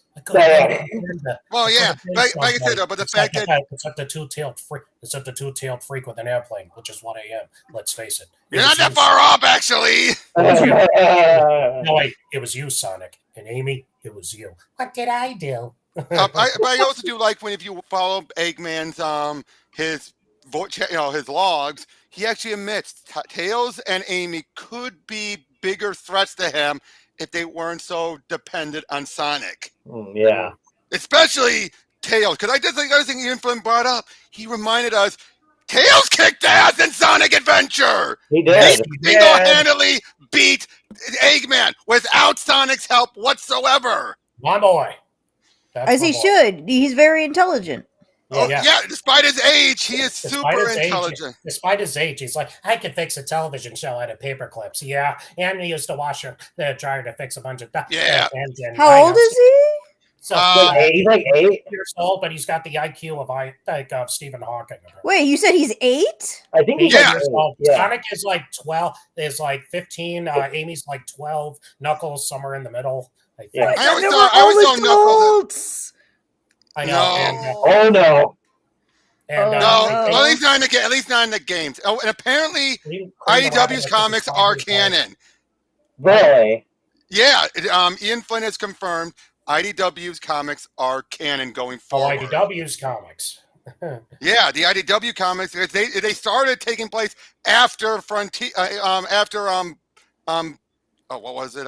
Forces. Oh, Forces. It took place after Forces, and that's interesting. yeah, so going forward, it's going to be considered actual canon, which is similar to what IDW is doing with Star Trek. Star Trek is actually now their Star Trek comics are now canon. I found that out when talking with the guy who did the artwork and worked on. Come on. I just hope they don't go too far with like what they do with Halo, where you have to read all those extra supplements. Oh no! That happens. I'm just gonna watch Red vs. The guy Blue. who worked on these are now the official Star Trek mirror story, next gen mirror story, officially, which is why. Captain's log start at 5.9. So Captain's log 0.9021. Oh, look at that beard! Look at that beard on Picard. Oh yeah. He grew the beard. He grew the beard this time.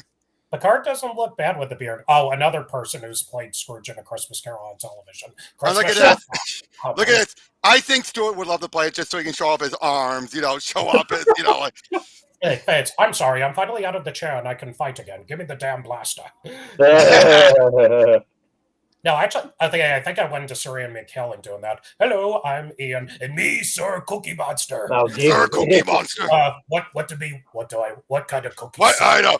Yeah, what's your point? Yeah, you can teach them resisting by not eating the cookie. Why be picked a date? Very, be having. I have since realized that Cookie Monster is my favorite Sesame Street character. Yeah, mine has always been either Ernie or Kermit doesn't count, I should point out. Yeah, no, Kermit is your favorite. No, Kermit is the Muppet you love no matter what. Take what? My favorite Sesame Street Muppets were Big Bird, Ernie, the Count, and Oscar, with a 5th place for Super Grover. And I am cute too. That's Von. Von Worried Frog. He's not the only one. That's 2 worried frogs. Hey, what is this? Where we come from, this is small talk. Brilliant joke. Yeah, it was. But again, with going back with the Mario movie, this. Okay. I mean, I know we've gone back to it because we've gone back and forth. Yeah, but again, another topic. So yeah. We're on point. Yeah, but I'm just glad that they kept it animated. There was no way this would have worked as live action. Sonic, Sonic has shown you can do it because it's been done. Sonic X showed you can do it. Sonic in a human world. I mean, there's Sonic Adventure games, so yeah, we've seen, and we already saw a live action Mario in 1993, and that was Jurassic Park. It wasn't. Oh, dude, let's not. Yeah, but that was a disaster. And I mean, I will give it credit. I did like the sets. They were really like badass and stuff. And it's like, yeah, no. This is something you watch with a couple of friends, and you just want to have a couple of drinks or some popcorn and just Mr. Science Theater and do your Mario references. Mario, or every time Bob Hoskins is on the screen, you got to do Eddie Valiant from Roger. Lieutenant Mario, where'd you come from? Because animation can just do things that live action can't. Animation. Like Mario. You need to do animation with it. Animation does the impossible, and take with the drawings or the computers or even just take motion. It's a painstaking process, but those who are dedicated to it, the Disney workers, Ralph Bakshi, the Nicktoon creators, Jendy Kochovsky, and so on. And the Pixar guys who are dedicated to their craft. They've shown it can be equal. It's too bad the Academy will never feel that way. Yeah, I think like with Zelda or Metroid, you could probably get away with doing a live action because there's plenty of medieval fantasy movies for Zelda. Speaking of which, okay, Ingrid, do you remember when we did that Godzilla 1994 comic? That took the original script and adapted it. Yeah, I remember that. Well, it turns out they were doing the same thing with the Mario, what could have been the Mario Brothers 2 movie. Yeah, that's right. Unfortunately, it's not been finished, unfortunately. Yeah, you mentioned Godzilla, and I'm just comics, and I'm thinking about to the time we met Charles Barkley. I'm like, the 3 players you get when the 3 basketball players you get when you want to do your stuff: Barkley, Jordan, or Shaq, or before his he came down with AIDS, Magic Johnson. Larry Bird. It's got some white, isn't it? No, Larry's white. So what? Larry's not white. Larry's clear. That's his face. You expecting me to be Easter Bunny? The fact that it's 30 years. It's 30, right? What, the Mario Brothers movie? It'll be 30 next year. No. I meant the Space Jam. Oh my God. 1996. 1996 is when that movie came out. The commercials for Nike, I think, came out just a little bit earlier. Yeah. They started with the commercials, right? And then they're like, hey, let's make a whole movie out of it. Speaking of that, since we mentioned Animaniacs, next year will be its 30th anniversary. 2020 was the 30th anniversary of Tiny Toon Adventures, and 1991 was the 30th anniversary of Tasmania. So 2025, it'll be 30 years of Kids WB. Oh my God. And by proxy, since I mentioned Tiny Toons 1990, 30 years of Fox Kids. Yeah. Oh, by the kids. way, you want? Oh, but with the Mario Brothers sequel, do you want to know what these? You're not going to believe it. What and was? What? Turns out it's not Koopa was back. It was one of his lieutenants who was taken back over as old lawyer to him and have taken control of the water supply. Oh. Yeah, that was the plan. Mm-hmm. Oh, and they would have brought Daniela. Brought the Mario's love interest. Oh, right. Yeah, everyone kept saying that was Paulina. Mario has a love interest? In the movie, he did. Oh. In the And original, it wasn't Big Bertha. And it wasn't Big I was Bertha. about to say, not Big Bertha, right? Oh, no. The one that was in New York, that was still in Brooklyn. Yeah, that's Man, right. I'm getting that song "Walk the Dinosaur" back in my head. Open the door, get on the floor. Everybody walk the I was like, is that the song you guys are talking about? Because that's the one I'm thinking about. Yeah.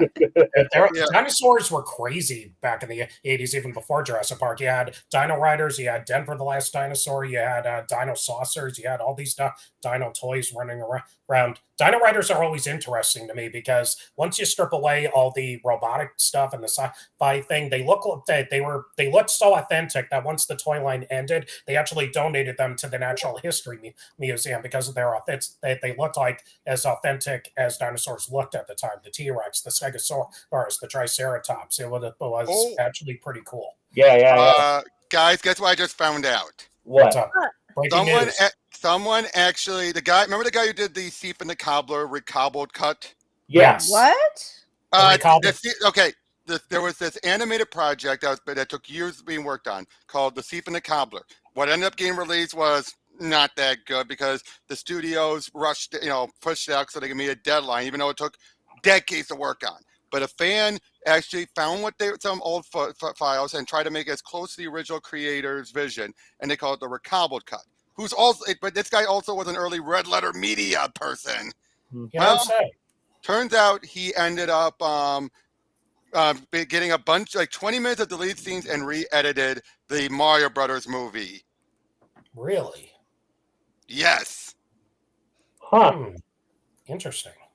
Mm-hmm. I'm curious. And by the way, what would have been Mario sequel? Yeah, it would have been darker. Oh boy. Oh boy. Yeah. Do. Yeah. Well, to be fair, given the world that they set up, it has that potential anyway. I know. But no Dennis Hopper, so no monkey.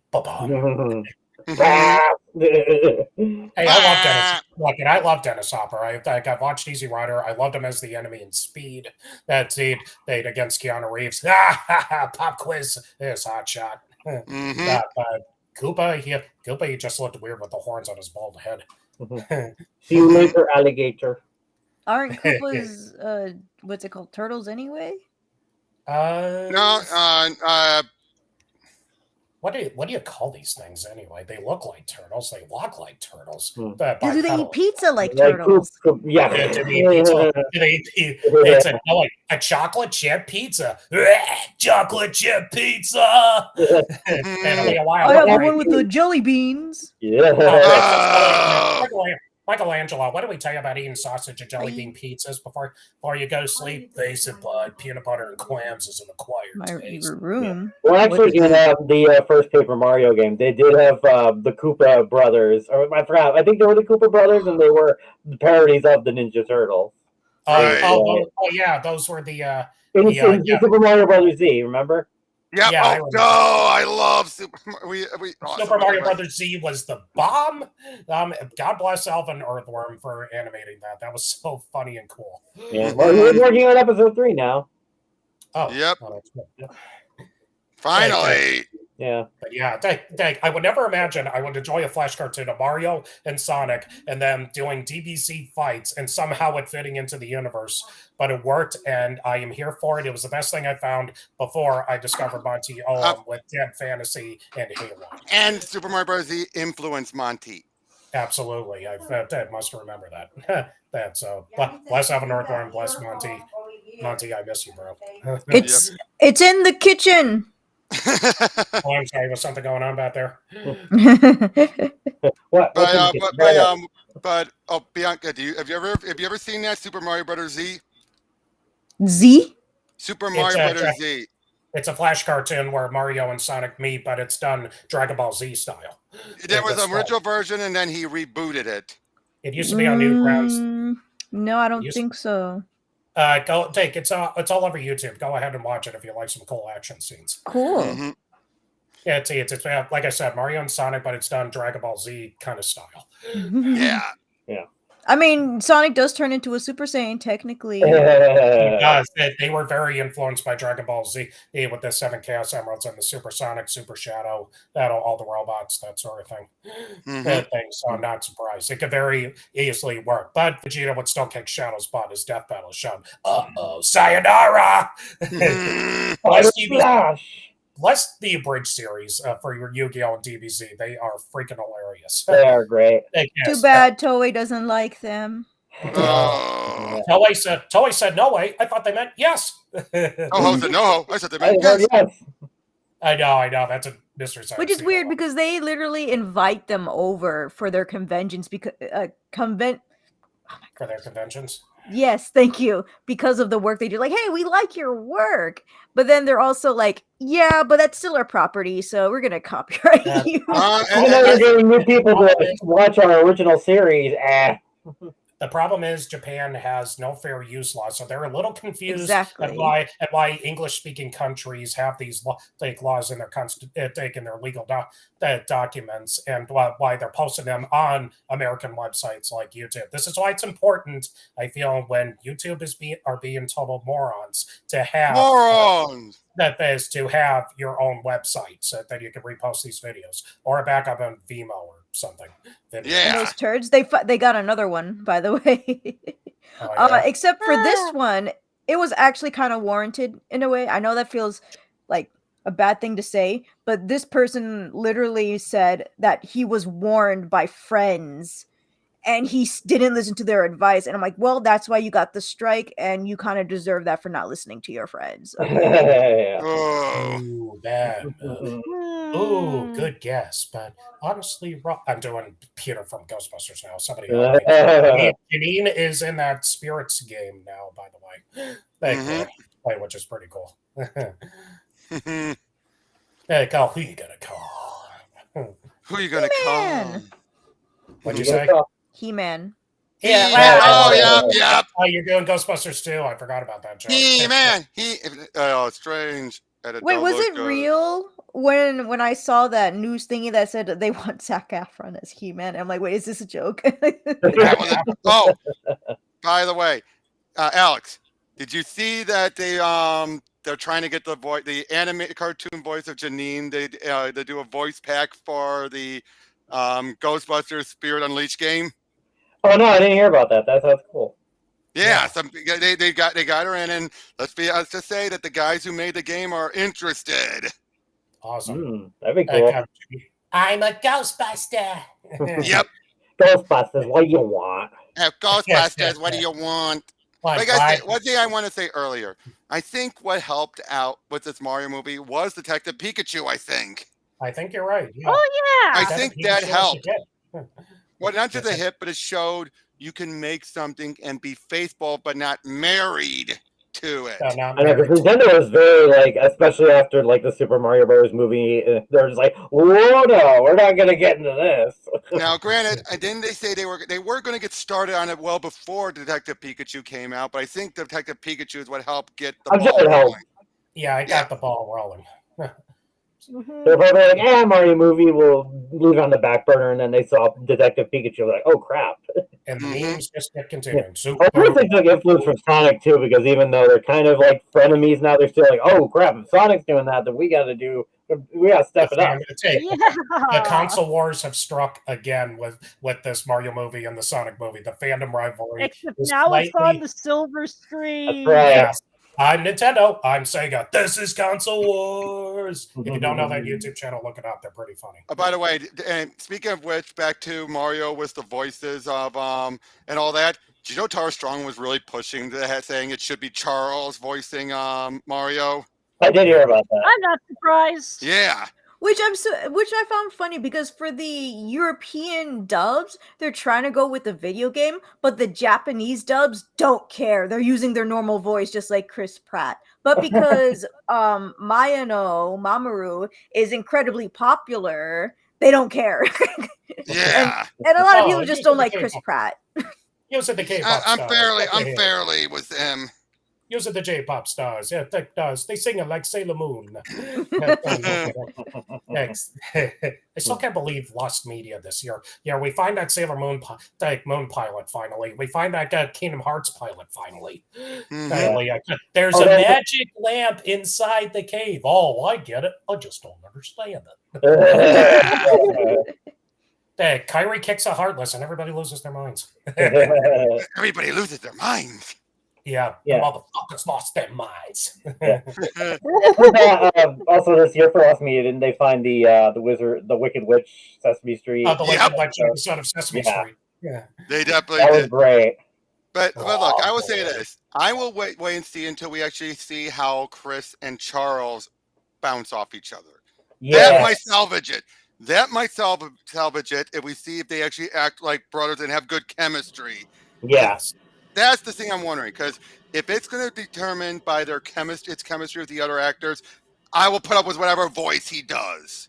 Right. Funny enough, when he did that video of himself, he was like, "It's a me, Mario." That's not what it's gonna sound like. And everybody in the trailer was like, "Yes, it did. That's exactly what it sounded like." Actually, it did. Seth Rogen showed he cared more about being in this movie than Chris did.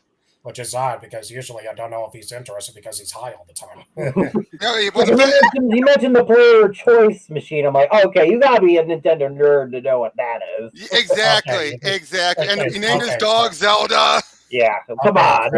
Credit work. That kind of sucks because Chris Pratt says he wanted to play Mario ever since he was very young. Now, I will also say this though.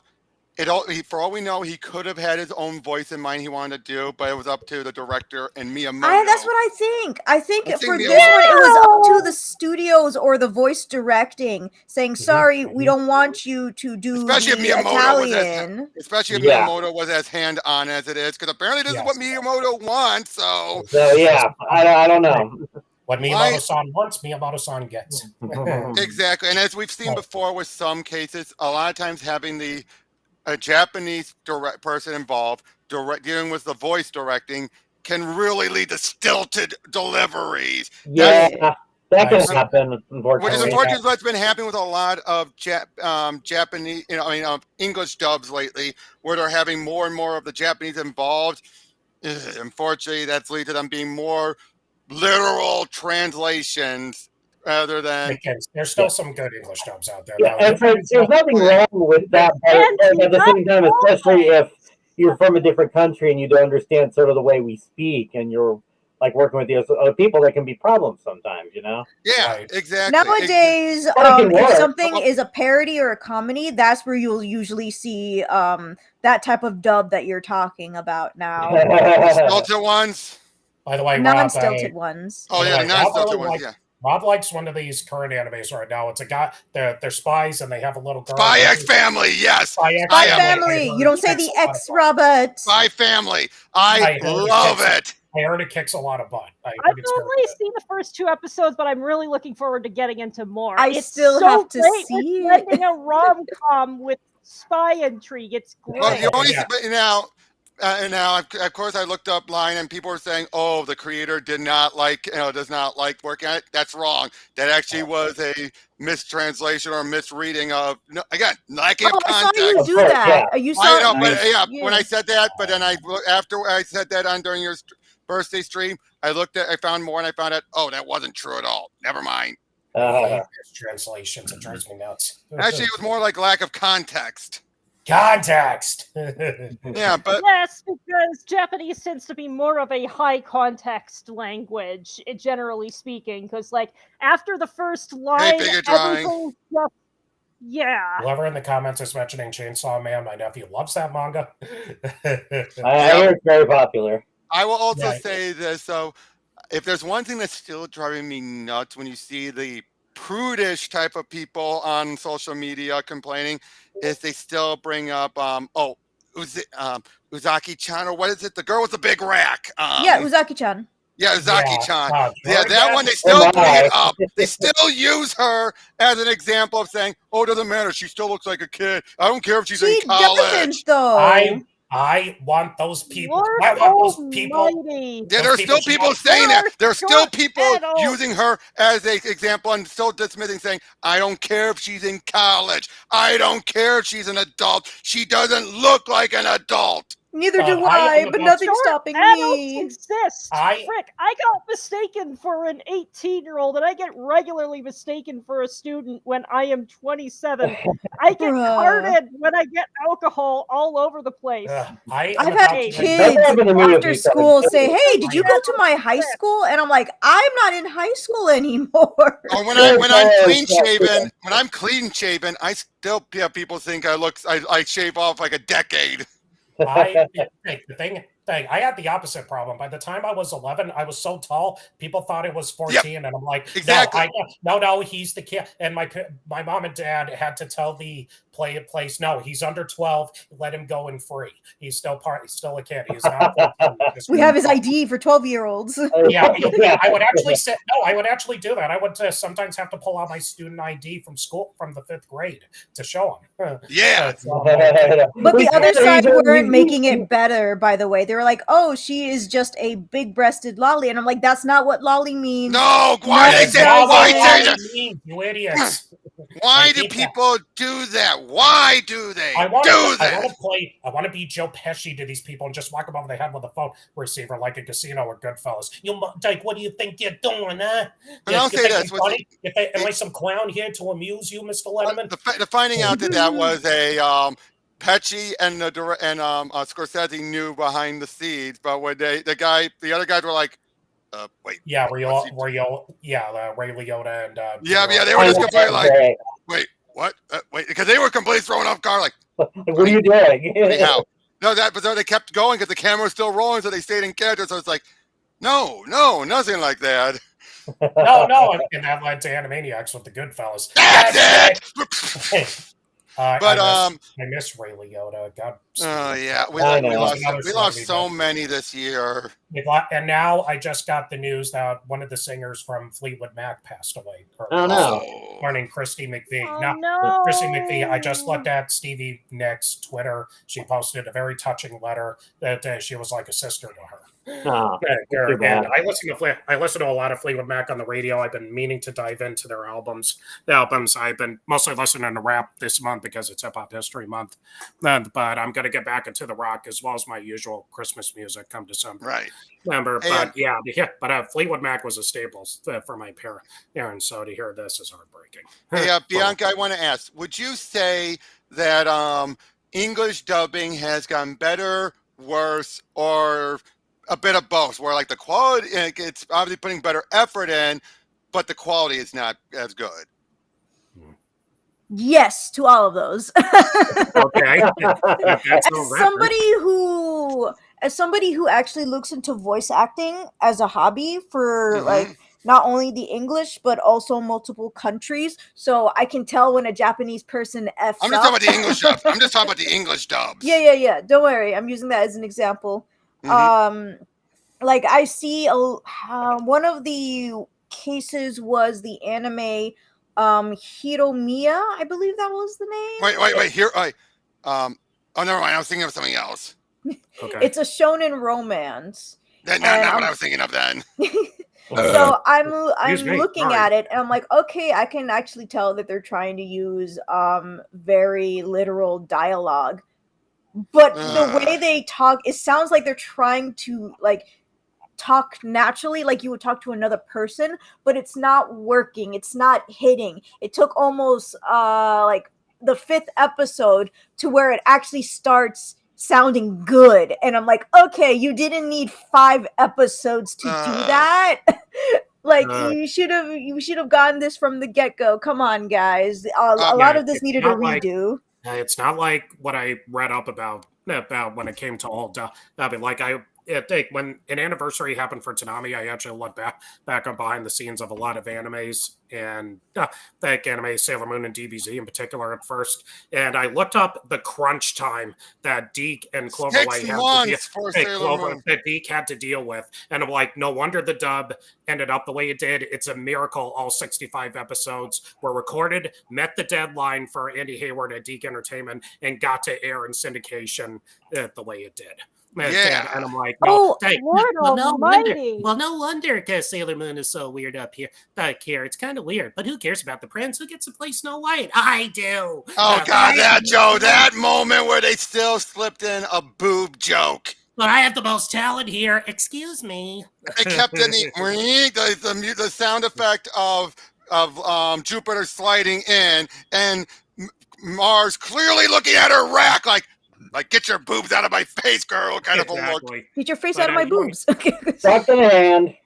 Right. Yeah, but I actually also looked up the DBZ and the difference of night and day between Ocean Dub, and then Robert remembers this because he used to watch DBZ on tonight. Yeah, I remember the moment it went from the last. I do too, actually. When it went censored, but then the next week he was all bloody mess. Yeah, exactly. I remember that because their last episode was after Raccoon beat the shit out of Gohan, Krillin, and Vegeta. But when you saw them in the Ocean Dub, you see like they're still cleaned up and everything. They clearly put a lot of effort into cleaning it up. But then the very next one, they're scuffed up. There's blood. You're like, Jesus! Even before you even heard their voices, you saw this. You're like, shit! What happened? Yeah. I know that was crazy, and that's not even the crazy. And this was in the point of my Toonami research where I hadn't reached any 4-kid shows or Card Captors yet. Yeah, oh God, Card Captors or Escaflowne. Yeah, Card Captors Sakura was a bit of a mess, and of course 4Kids. We all know the infamy there for all the good they've done. They left us with a lot of They left us with a lot of memes. Wait, Bianca, what's that? So what happened was, I was in the bathroom and I went to get my stuff and I was. Bianca, what is that? What is that? Hello. Being taken over by the AI. Did you run? What was that? What I thought I muted. No, you didn't. You did not mute. It sounded like a telephone call. There's like a bathroom or something. What? I know it was for a second. What happened? Oh no, I'm listening to a voicemail. Oh, okay. I listen to higher speed. All right, but like I said, but yeah, I mean, I think back when you had ADV and all that, those type of dubs were some of the best dubs, but they also had the downside of they banked in so much money on trying to get some of these rare stuff. They're the first ones who were able to get what? The first Robotech. Macross, Super Dimension. Macross. They actually got the Macross, and they got the first series of Battle of the Planets. Space, not Spaceship. No. Battle of the Planets. No, that was Gatchaman. Gatchaman. They also got the first series of Gatchaman. They put in so much money to get it. But unfortunately, this was still a case where they did it all because for the love of it. They wanted to translate all of these English dub stuff, but there's basically more money went in than came back in, and went out than came back in. Unfortunately, and that's why they went out of business because they were just not seeing that much return for the amount of effort they were in getting the rights to some of these animes, especially the Macross one, because they jumped in. There was a small window of opportunity, and they leapt at it and was able to get that's why there's the only English dub of that series still out there was because of that. That's another thing I dive into when I was looking up Voltron and Robotech, all this legal stuff. Then all the the dubs and stuff. Same thing with Gatchaman when it came to Cartoon Network is G-Force. Yeah. That was 3: Battle of the Planets and G-Force.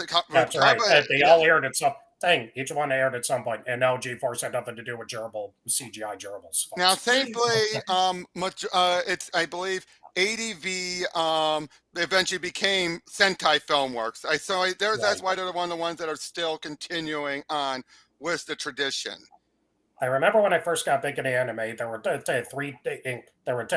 three places I could count on English dubs. You mentioned ADV. There was Pioneer Home Video. Pioneer. Oh yes. And anything that was on Adult Swim at the time, because I watched Inuyasha, I watched Fullmetal Alchemist, Cowboy Bebop was on Adult Swim them a few times. So I'm like, guys, this. And Viz Media. Viz Media is and also Viz Media. I got my Sailor Moon Blu-ray, so God bless Viz. Yes. And I gotta say, Ocean, when they started, did some phenomenal dubs, but they were always, it depended on what the network was involved with, with them. That's true. Because sometimes they did, other times they were brought in because they were cheap. Cheap. I mean, look at Ranma 1/2, one of their best dubs. Ranma was good. Ranma was good dub. I love that, especially when you find out so many of the actors involved. You had Kelly Sheridan as Ukio, Kathy Westlock as Shampoo. Yeah, so many of them went on to do Inuyasha, another Takahashi production. Yeah.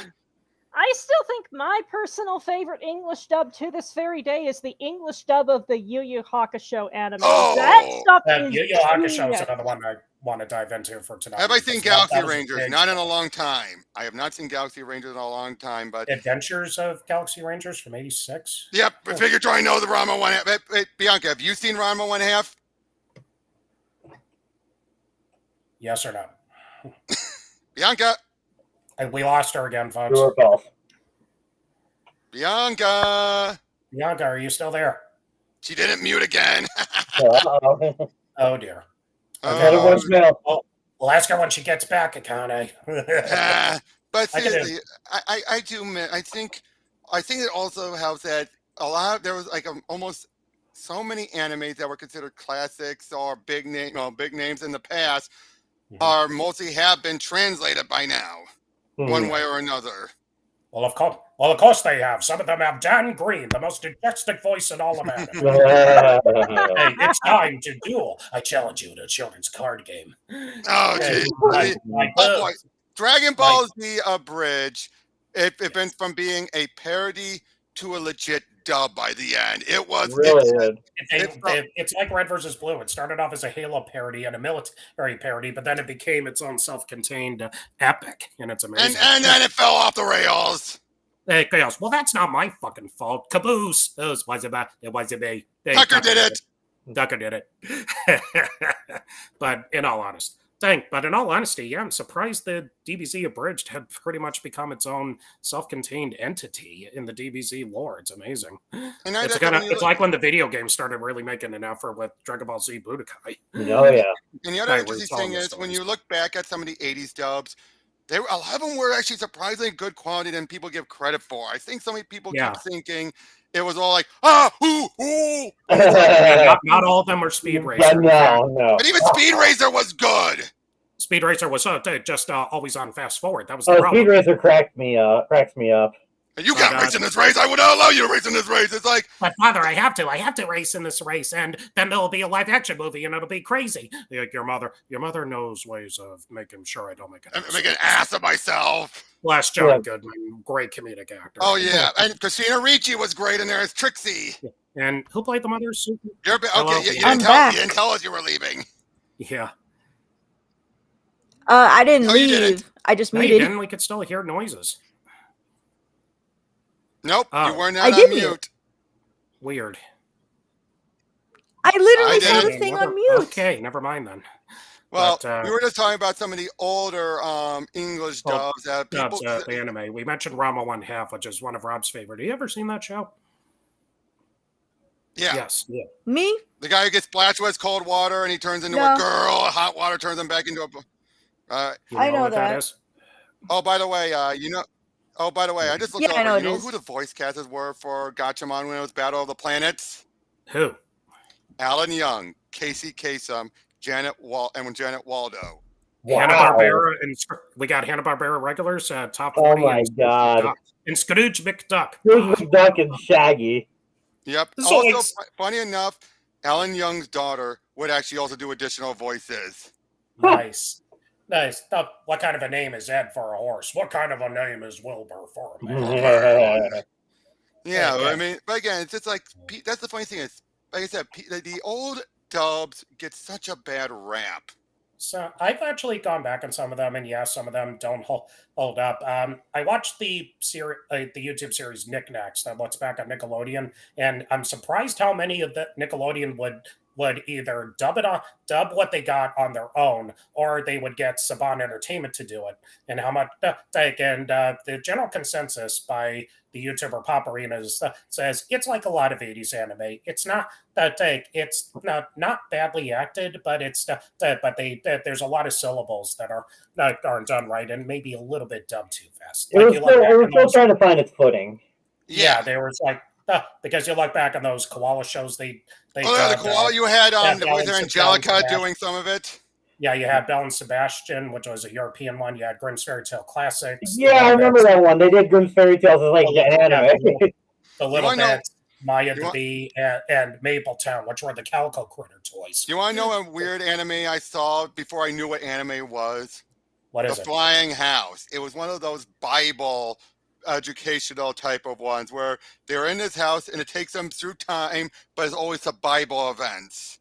Oh. Reminds me of those direct-to-video Bible stories that Hanna-Barbera did back in the mid-'80s. The 80s, I watched one for a religion class. Yeah. I didn't know they did like an anime based on the... yeah, it was done for the Christian anime television program. Oh, okay.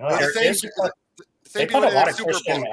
They put a lot of Christian allegory in anime anyway, despite being Buddhist, so what the heck. Yeah, it's the same company that did Superbook. Which was, again, another one of those 80s animes that were done, again, purely for Christian, it seems. I never realized as a kid just how many international productions I used to watch, especially from Britain and Canada. Like you see Canadian shows like the Raccoons on Disney Channel, and then you'd search on Nickelodeon, you see Banana Man and Count Duckula and Danger Mouse. I am Count Duckula. One other thing I would say when it comes... Yep. Oh, we didn't know you left again. Sorry, Bianca. But the other thing I was going to say was that for all the dumb that Funimation and especially Chris Sabat has got, especially for how they handle the stuff with Vic. Yes. Chris is still a good guy with fans. He's not Sean Schimmel, who was a complete ass, who was willing to cancel going to a convention at the last second, literally the day before the convention. Schimmel is contradictory because I saw him on Talking Tunes with Rob Paulson, and they seem to have a good time, but then he pulls this. And I'm like, what's wrong with you, dude? Yeah.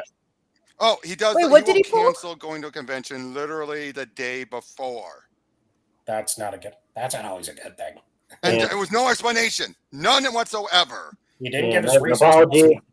Yes, no apology, no nothing, and Chris had to cover for it. Wait, who is the one who has the rumors of the casting couch? Chris Sabat is the one who's had that. Yeah. Again, those are still rumors, from what I understand. Please do not be Weinstein. Please do not be a Weinstein. Please. Yeah, that's another rumors about Sean Schimmel being kind of like a prima donna and stuff. Oh, and to the point where he refused when they wanted to bring in the Ocean dub Goku to voice Goku Black because Chris, he was willing to have Scott McNeil play the clone Vegeta. I know, that was so good. Because he's like, sure, why not? Whereas Sean's like, no, I'm the only Goku. I will voice Goku. I mean, what's it called? Helen Taylor vibes. Yeah, but that's where it's like, no, I will do Goku. And it's like, what kind of voice are you doing for Goku Black? British? What the heck?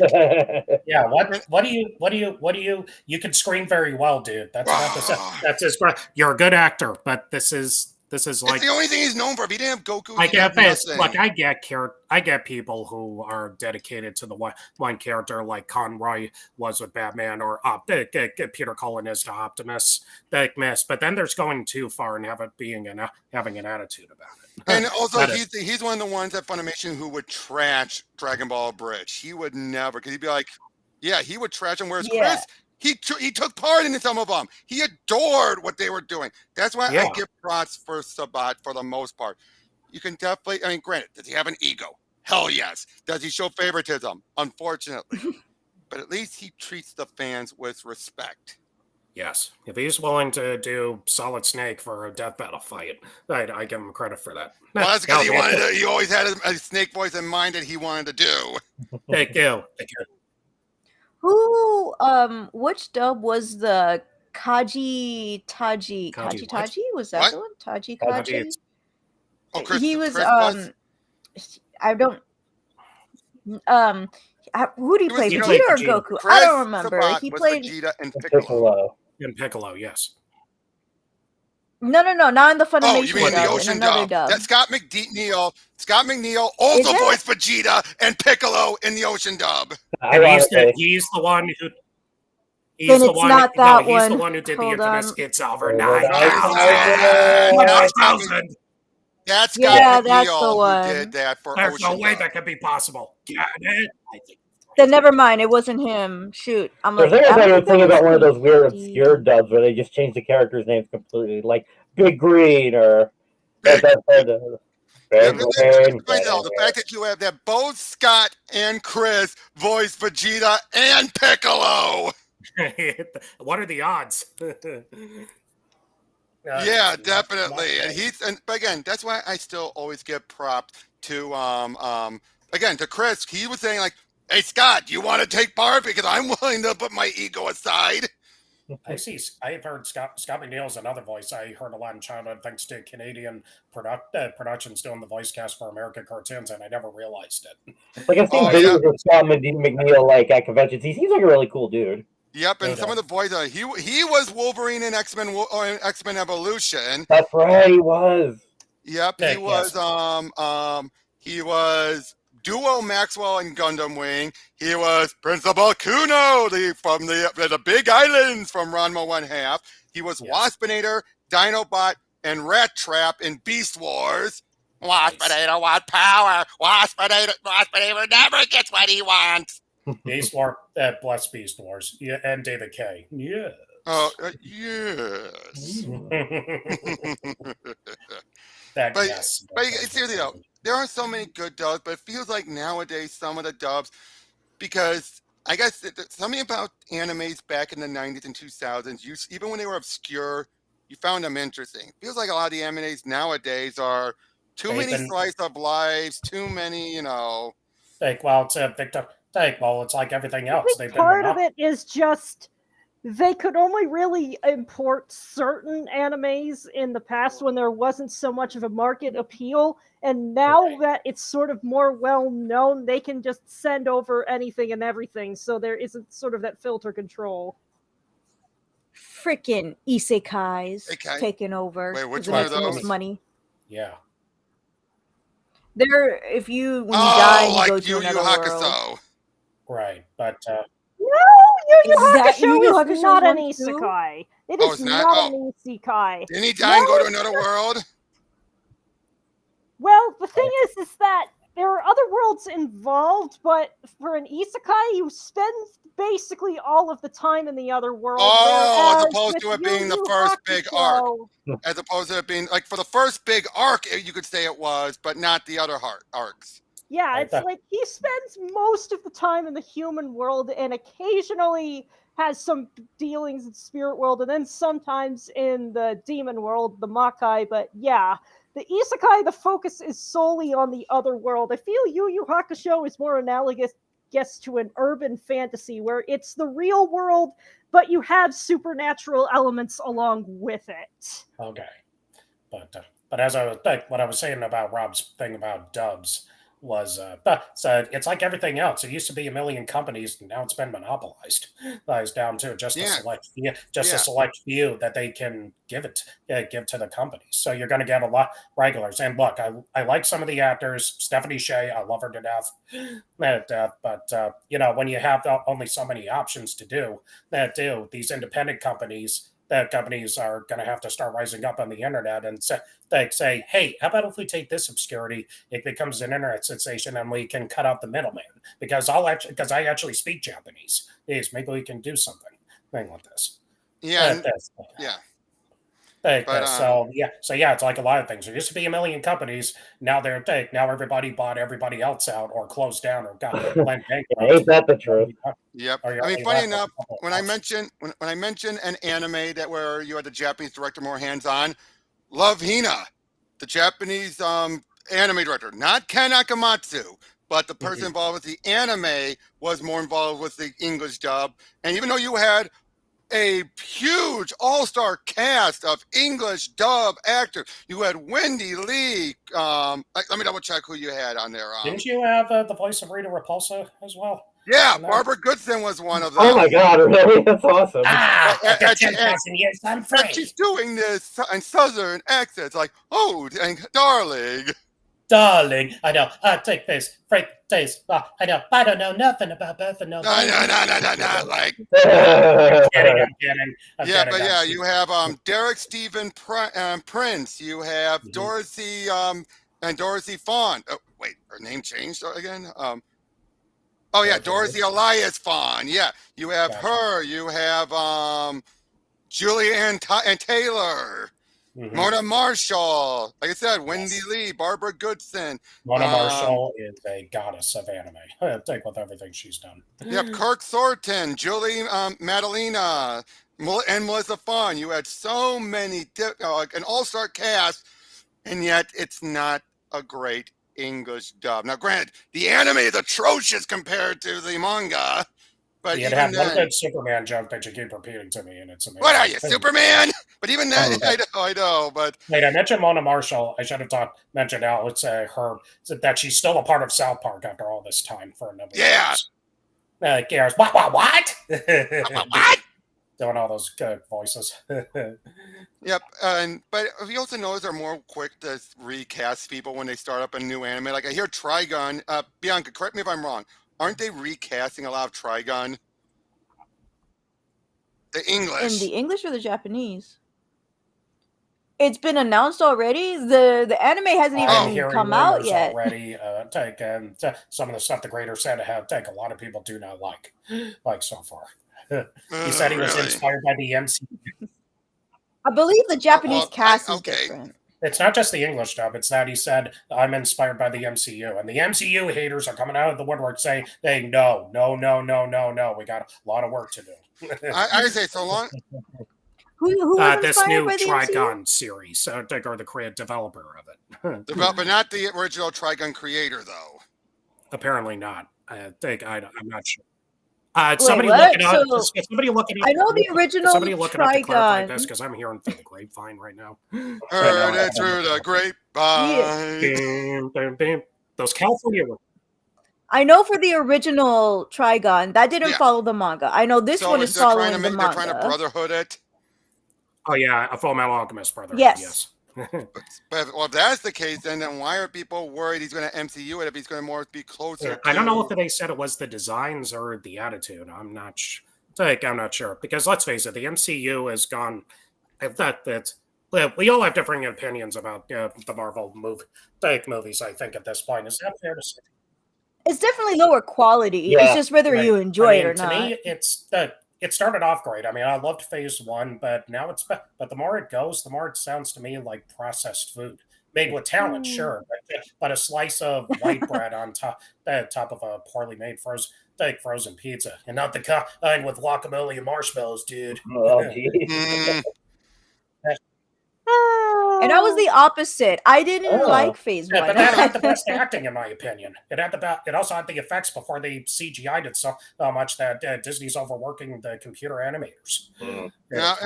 Here's those turds. Hopefully it'll change with Bob Iger. Here's the thing I got to wonder. Is it going to be more like Brotherhood, or do you think they're going to go with more the Evangelion movies? Where, it's... Yeah. I'm not sure. What? I don't get it. The Evangelion movies basically initially started to adapt closer to the original anime, but then they went off in their own direction. They already introduced new characters, and then it went a completely different direction for the ending. I doubt it, because the Trigun manga is already finished. I know that. So it made no sense to do that. Like that's the reason they did for Full Metal Alchemist in the first place. It was catching up, so they did a bunch of fillers and made a filler ending. Did the same thing. Personally, I love that first wow. Full Metal Alchemist series. I have seen a few episodes of Brotherhood. I love the proposal scene at this train station with Renri and Ed. That cracks Robert up. Yeah. The whole time it's like, I will give you half of my life for your life for half of mine. Does everything have to be alchemy to you? What'd you say? I could just. Why don't I just give you my entire whole life? No, my whole life. I mean, and then she gets all shy, and it's so cute. 80? No, that's too much. That's 75, 70? No, 75. Yeah, and then he cracks up because she just turned the whole idea of alchemy on his head. Right, and then they hug and saying like, "Hey, take care of yourself. You too." Now, okay, I want to ask Bianca. I want to ask you also this: the stuff with Vic. Do you think it would have been better off if they kick Vic, I Stand With Vic stuff never happened? Do you think it would have been better off? Oh boy. I hope so. Yeah, that's honestly what I hope. Been better off without them because. Again. I mean, like when you look at the voice acting world, it's a toxic work environment over there. No matter where you are, friends, it's still a cutthroat business. Let's face it. Well, apparently not everybody is friends with each other, and it's all just a freaking lie. No, wait just a minute. It seems. No, the rule is everybody's a lie until the scandal comes out and they want nothing to do. Yeah, they're like, how can, and then they bang their heads against the walls going, how can I not see it the entire time? Because even though it was behind closed doors. Mm-hmm. But let's be honest though, it did, and I think Vic set himself up for, left himself wide open for them to make even remote accusations. Yeah. That's something that you're supposed to get rid of immediately. You shouldn't, because once if you ignore it, then of course you're going to be all like, oh, he did nothing wrong. When it's like, I'll be honest, I met the guy. Well, the first time I met him, he was a complete asshole. He was a complete jerk. Second time I met him, nicest guy. But the first time I met him, I was like, what the heck? What the heck, man? What exactly happened? Yeah, I met. I waited in line for a long time to go up at. It was at Youmacon. I was waiting in line to go meet up with him, doing some signing, and I talked to him a little bit about Star Trek. He was just working on Star Trek Continues, and I brought about New Frontier, and he just told me off because I know he didn't have great exit with those guys, but I wasn't pushing it. But he just told me off, saying those guys are a bunch of hacks. Why are you enjoying their shit? Jeez. Ooh. What Star Trek New Frontier, which was a fan series that that he had took part on, but then left to do his own thing with Star Trek Continues. I didn't know about the what? Star Trek Continues. You told me was good. Oh, it is phenomenal. Great. So he ended up doing the better job, yes, but he just snapped at me, and it was getting late and everything, so maybe he was tired. But the fact is, though, he was an ass. But the next time I met him, complete nice guy. Hey, everybody has their bad days after a long day. Take it from me. I know. Hey, my dad used to be the same way. I'm like, okay, I'm not talking with you the rest of the night. Then and then next time I see him, when he's not working, he's totally fine. Right, but I was also to be honest, when I was saying with Vic, the whole hugging fans and everything. Yeah, I don't know. I've seen a lot of other actors still hug their fans. Yeah, but the way he was doing it, though, it set him up. Now, granted, you have the Kick Vickers who went overboard and basically took it upon themselves to defend champion these people. But when they say nothing bad happened, no, they basically then harass them. That's when it went too far the other direction. But it's basically both sides were at fault. And unfortunately, Vic had to suffer for it. Yeah. Especially when the lawsuit happened and you just I still remember they were all like, yeah, he's going to win. I'm like, guys, are we watching the same thing here? Yeah. There's too many botched up moments and everything. And then it's like, oh, it's all the judge's fault. It's its fault. It's like, no, they botched it. Sometimes you do get it. that judge did have bad reviews from like That's over okay. 10 years That's ago. fair. Okay, That's so fair. maybe it was a. Can it be both? Both is good. Both is good. Yeah, I think it was a mixture of all the factors. But again, much like with these anti-woke stuff, you cannot just say your one side is the only one that's true. It's the reason why I started out speaking about against these guys. I used to sit on my ass until the He-Man stuff happened, and they're saying true fans will condemn this stuff. And you're clear if you're liking this stuff, if you're bringing up these examples, you're clearly not a fan. You are not a fan at all. I hate those purist idiots. But they were just saying that because I they want were those convinced. like sometimes I want to put the Stone Cold Stunner on them and drop them. Yeah, but these guys. Go take your no true Scotsman fallacy Damn Scots. back to the garbage bin where No, wait, Damn, wait. Scots! They ruined Scotland. You Scotland. I know that was from the Simpsons. You Scottish people sure are contentious lunch. You just made an enemy for life. For life. That's what I Yeah, want but- to do. I want to use that Groundskeeper Willie clip every time I see the no Scotsman, true Scotsman. Yeah, policy. but it's like, but the fact is, that's what ticks me off the most. Is like, I have all of the DC comics. I'm bringing that up as an example. I've seen the other series. I'm not just rose-tinted glasses, just the '80s cartoon, and just using that as my argument when there's all of these other things. It's like when Liana brought up the point. Back when they did the 2000 series, there was a very big effort to move out anyone who was in favor of the gay undertones of the original, saying, get out, get the fuck out. We don't need you here. Oh, good grief. When it's like, Oh my God. no, you should embrace it and not be so ultra conservative about it. Ironic, considering where we know where Cam Clark stood. Well, yeah. Yeah, but I'm Leonardo. Great, I'm Donatello. The kid didn't believe me; thought I was a turtle. Master Splinter. Later, perhaps you would like to try pizza. It's marshmallow and pepperoni. What? Ooh, Hey, That was the one that's Marshmallow. marshmallows aren't bad on pizza. I'd like to see what Peeps taste like. Hey, I'm gonna get going. Well, okay, let's start wrapping up too. We're kind of just meandering now. Yeah. Sorry. Yeah, probably best to end it gracefully instead of just sputtering out, or all of us fall asleep at our computer. Let's. Like a minute. What time is it? 12 hours. We know about Bianca. You and I know about one artist who ended up falling asleep during his stream. Oh, that's great. Let me guess. You have to get keyboard marks all over his phone. No. He was just. If I remember right, Bianca was just more like. Wasn't that what it was? Yeah, and he barely streamed at all, and the majority of his stream was him sleeping. Well, I wouldn't be surprised if crazy people actually still tuned into that. Yeah.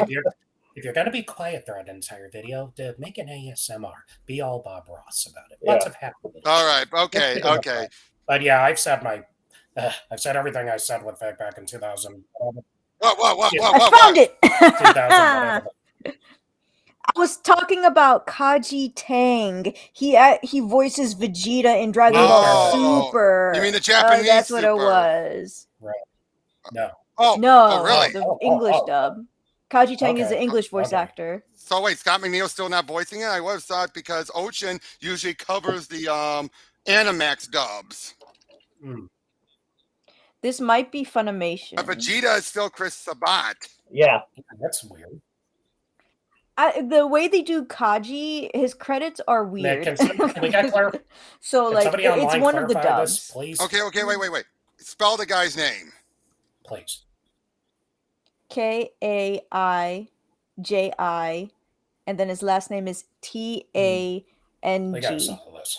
Kaji Tang, okay. Oh, he does the Bang Zoom dub. Bang Zoom. Bang so Zoom, that's the one. So it's not Funimation. It's the so no, he's Toonami Asia. Toonami Asia.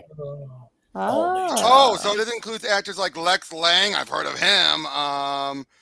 Wendy Lee, Michelle Ruff. So a lot of the Animax and those people. I like Wendy. Wendy was everywhere. Even on Megasex. Even Megasex XLR on Cartoon Network. Big giant robots. So Bang Zoom was the first time that Wendy Lee has voiced Bulma since the Harmony Gold dub. Really? Yeah. Harmony Gold. Yeah, that's the one I was thinking of earlier, where it was like really the translations were all over the place and something like that. That's what I was thinking of. According to this, Chris Rager, the guy who does Hercule, has expressed his disappointment for the dub on Twitter from the initial clips because he felt that Funimation provided the only true English voices. Whereas I will give Sean Schimmel this, he and Cara Edwards are on friendly terms with their counterparts. Okay. Okay. Oh yeah, Hercule. I did. That was my plan all along. And Monica Rial actually praised the idea of Wendy Lee returning to voice the English dub. So I will give Monica props there too. Thank you. I gotta do the opposite. Unfortunately, with Monica, she does mostly the same voice, and I've never been a fan of her her Bulma. Not my Bulma. What do you think, Bianca? Do you stand? Where do you stand on her Bulma? No, Monica Rial. Monica. I never had a problem with. I'm just so used to the other. I realize I don't think I've ever heard Wendy Lee play She's only Bulma. doing one currently, and she did it way back in the early day. I'm more used to Tiffany Vollmer, who had done her for the longest time. She was the original Funimation. Yeah, she truly had, and that's clearly where Dragon Ball Z Abridged went with. Whereas Monica Rial, like so much stuff, she usually just does the same voice. You have to pre-summer this. Even though she does the same voice, she gives everybody a distinct. No, you're not going to mistake number 5. She's Union, dude. True, but she's not. You're not going to confuse number 5 with one of her other characters, I guess. No. For Monica? No. He's talking about Cree Summers. Cree Summers as an example of a English actress who has the same voice, or like Nicole Sullivan has the same voice. Yeah, no matter what you hear. Again, another one that has to tweak personality, like when she does Shigo from Kim Possible. Okay, for a mad scientist, I'm not seeing much of the science. Keep it up, Shigo, or you'll be seeing plenty of mad. Ooh, I'm shaking in my boots. So apparently Monica Rial actually did used to work with ADV, so she is a long time runner. Okay, so she wasn't just picked up like a librarian or something, I guess.